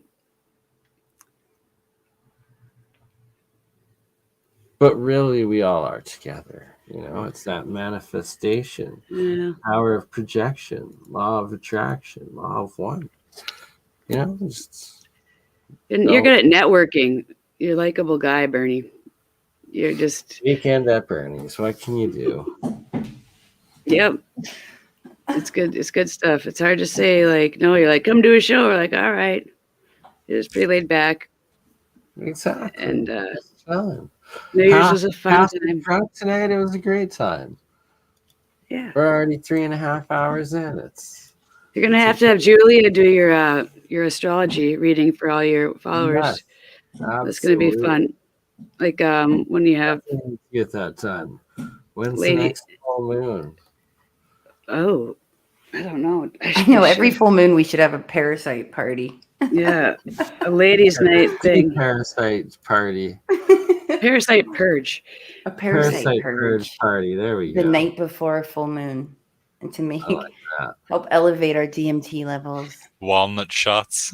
I have some black walnut shots. I have some of that.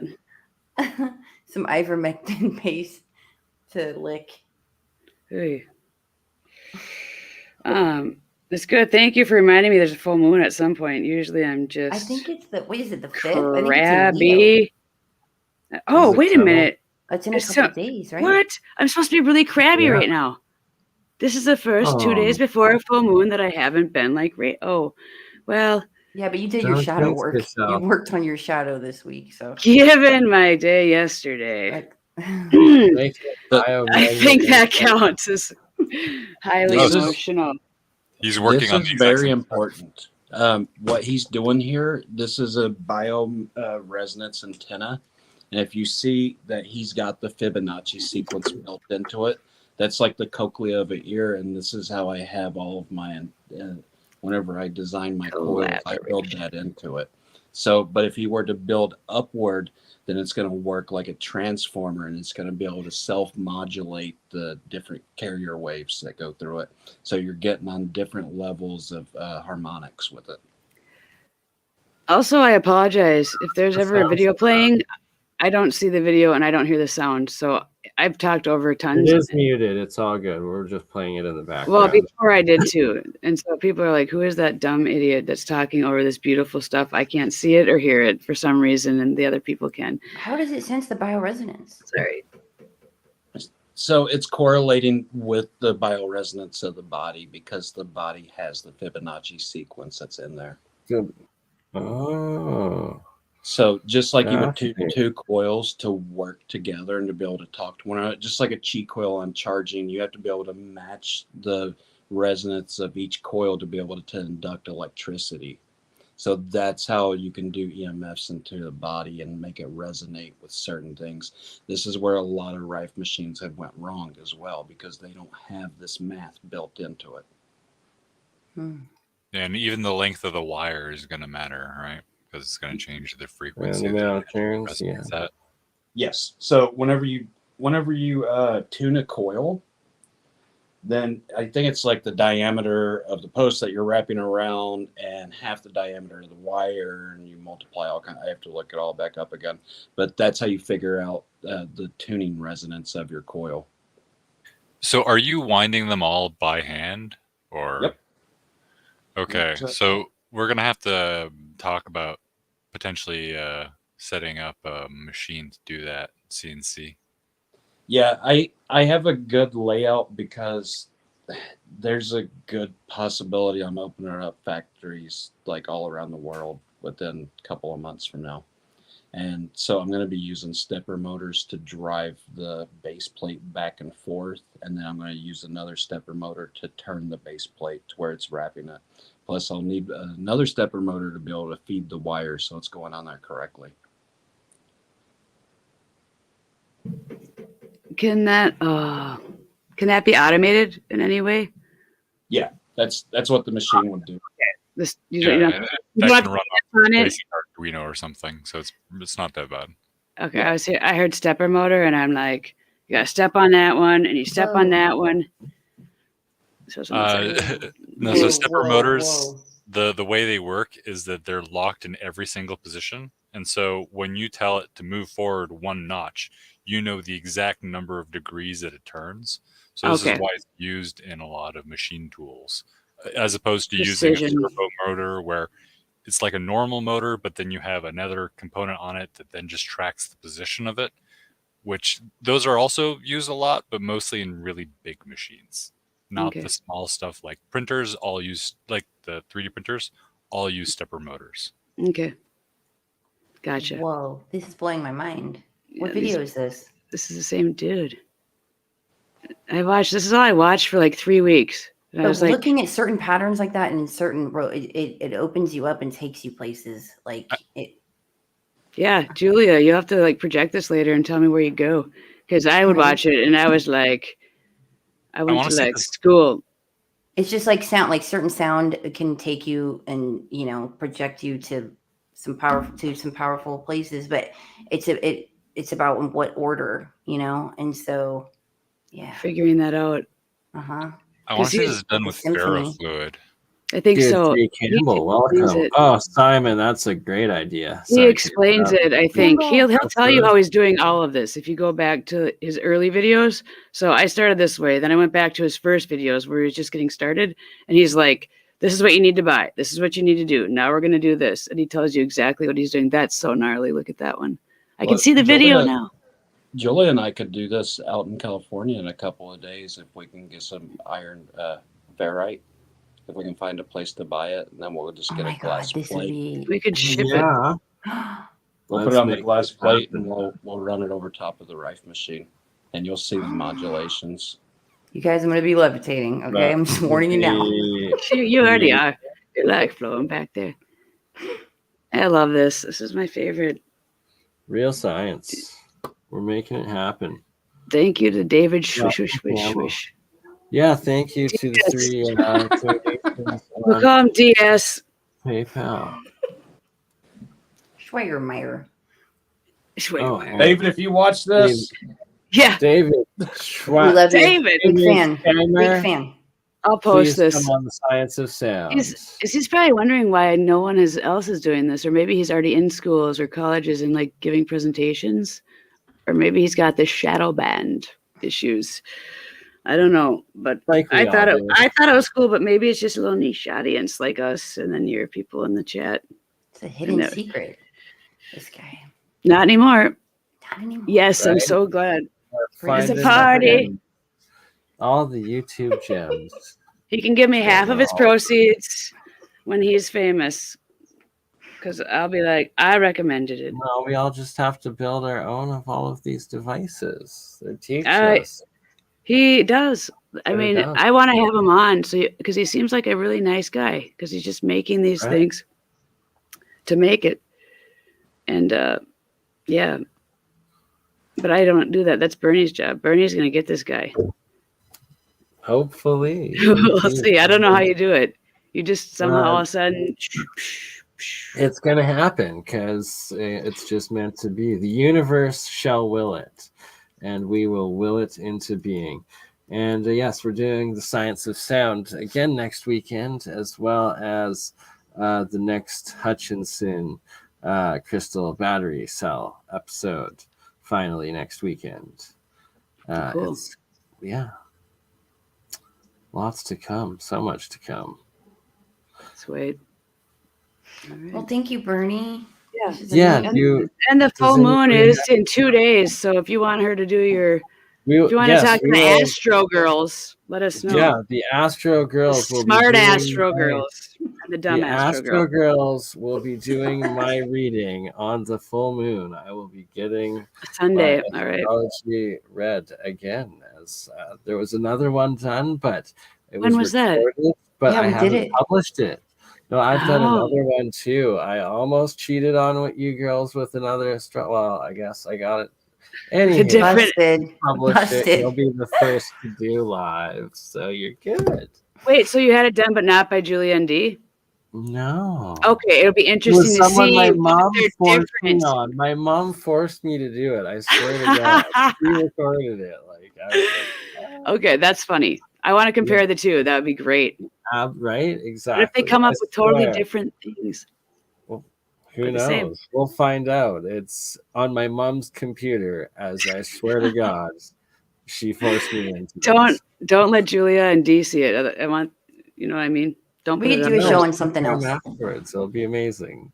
Anyways, we'll be doing this with you 2, 3, and maybe 4 on the I'll full be moon. there. Exactly. We'll all be there. I won't be helpful. I'll just be listening and being like, that sounds like Bernie. That seems like Right? Bernie. Yeah, Yeah, maybe your gal would be good at analyzing that. Nah. She'd be like, that's totally shit. It can cause, I don't know, that might cause issues if there's Amber's like both like, people what? there. That's- That's Who knows? exactly like him, precisely.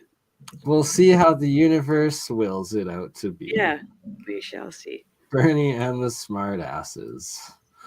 All right. Smart ass. Terrible. So am I smart or am I You an should ass? be- You're, A little bit of column A, a little bit of column B. I That's guess the if I have to Canadian ask. way, eh? you're kind of you made a comment that was a little smart acid. Is that how you say it in the past? It was a smart acidly handed. I think so. Smart assessment. Okay. That works. too. Okay. Good All people right. though. I love you all. We're 3 hours and 45 minutes in. We'll be back tomorrow. And also on Sunday, I guess, because Jeremy's at the shop and he said tomorrow. And we've also got it booked for Sunday. So we'll see how it goes. And we'll see all of you guys and girls tomorrow and the day after and the full moon. Every day. Oh, my. Every day. Super All fun. right. It's a party. And we're on this one. So we got a Zertis AI. Oh God.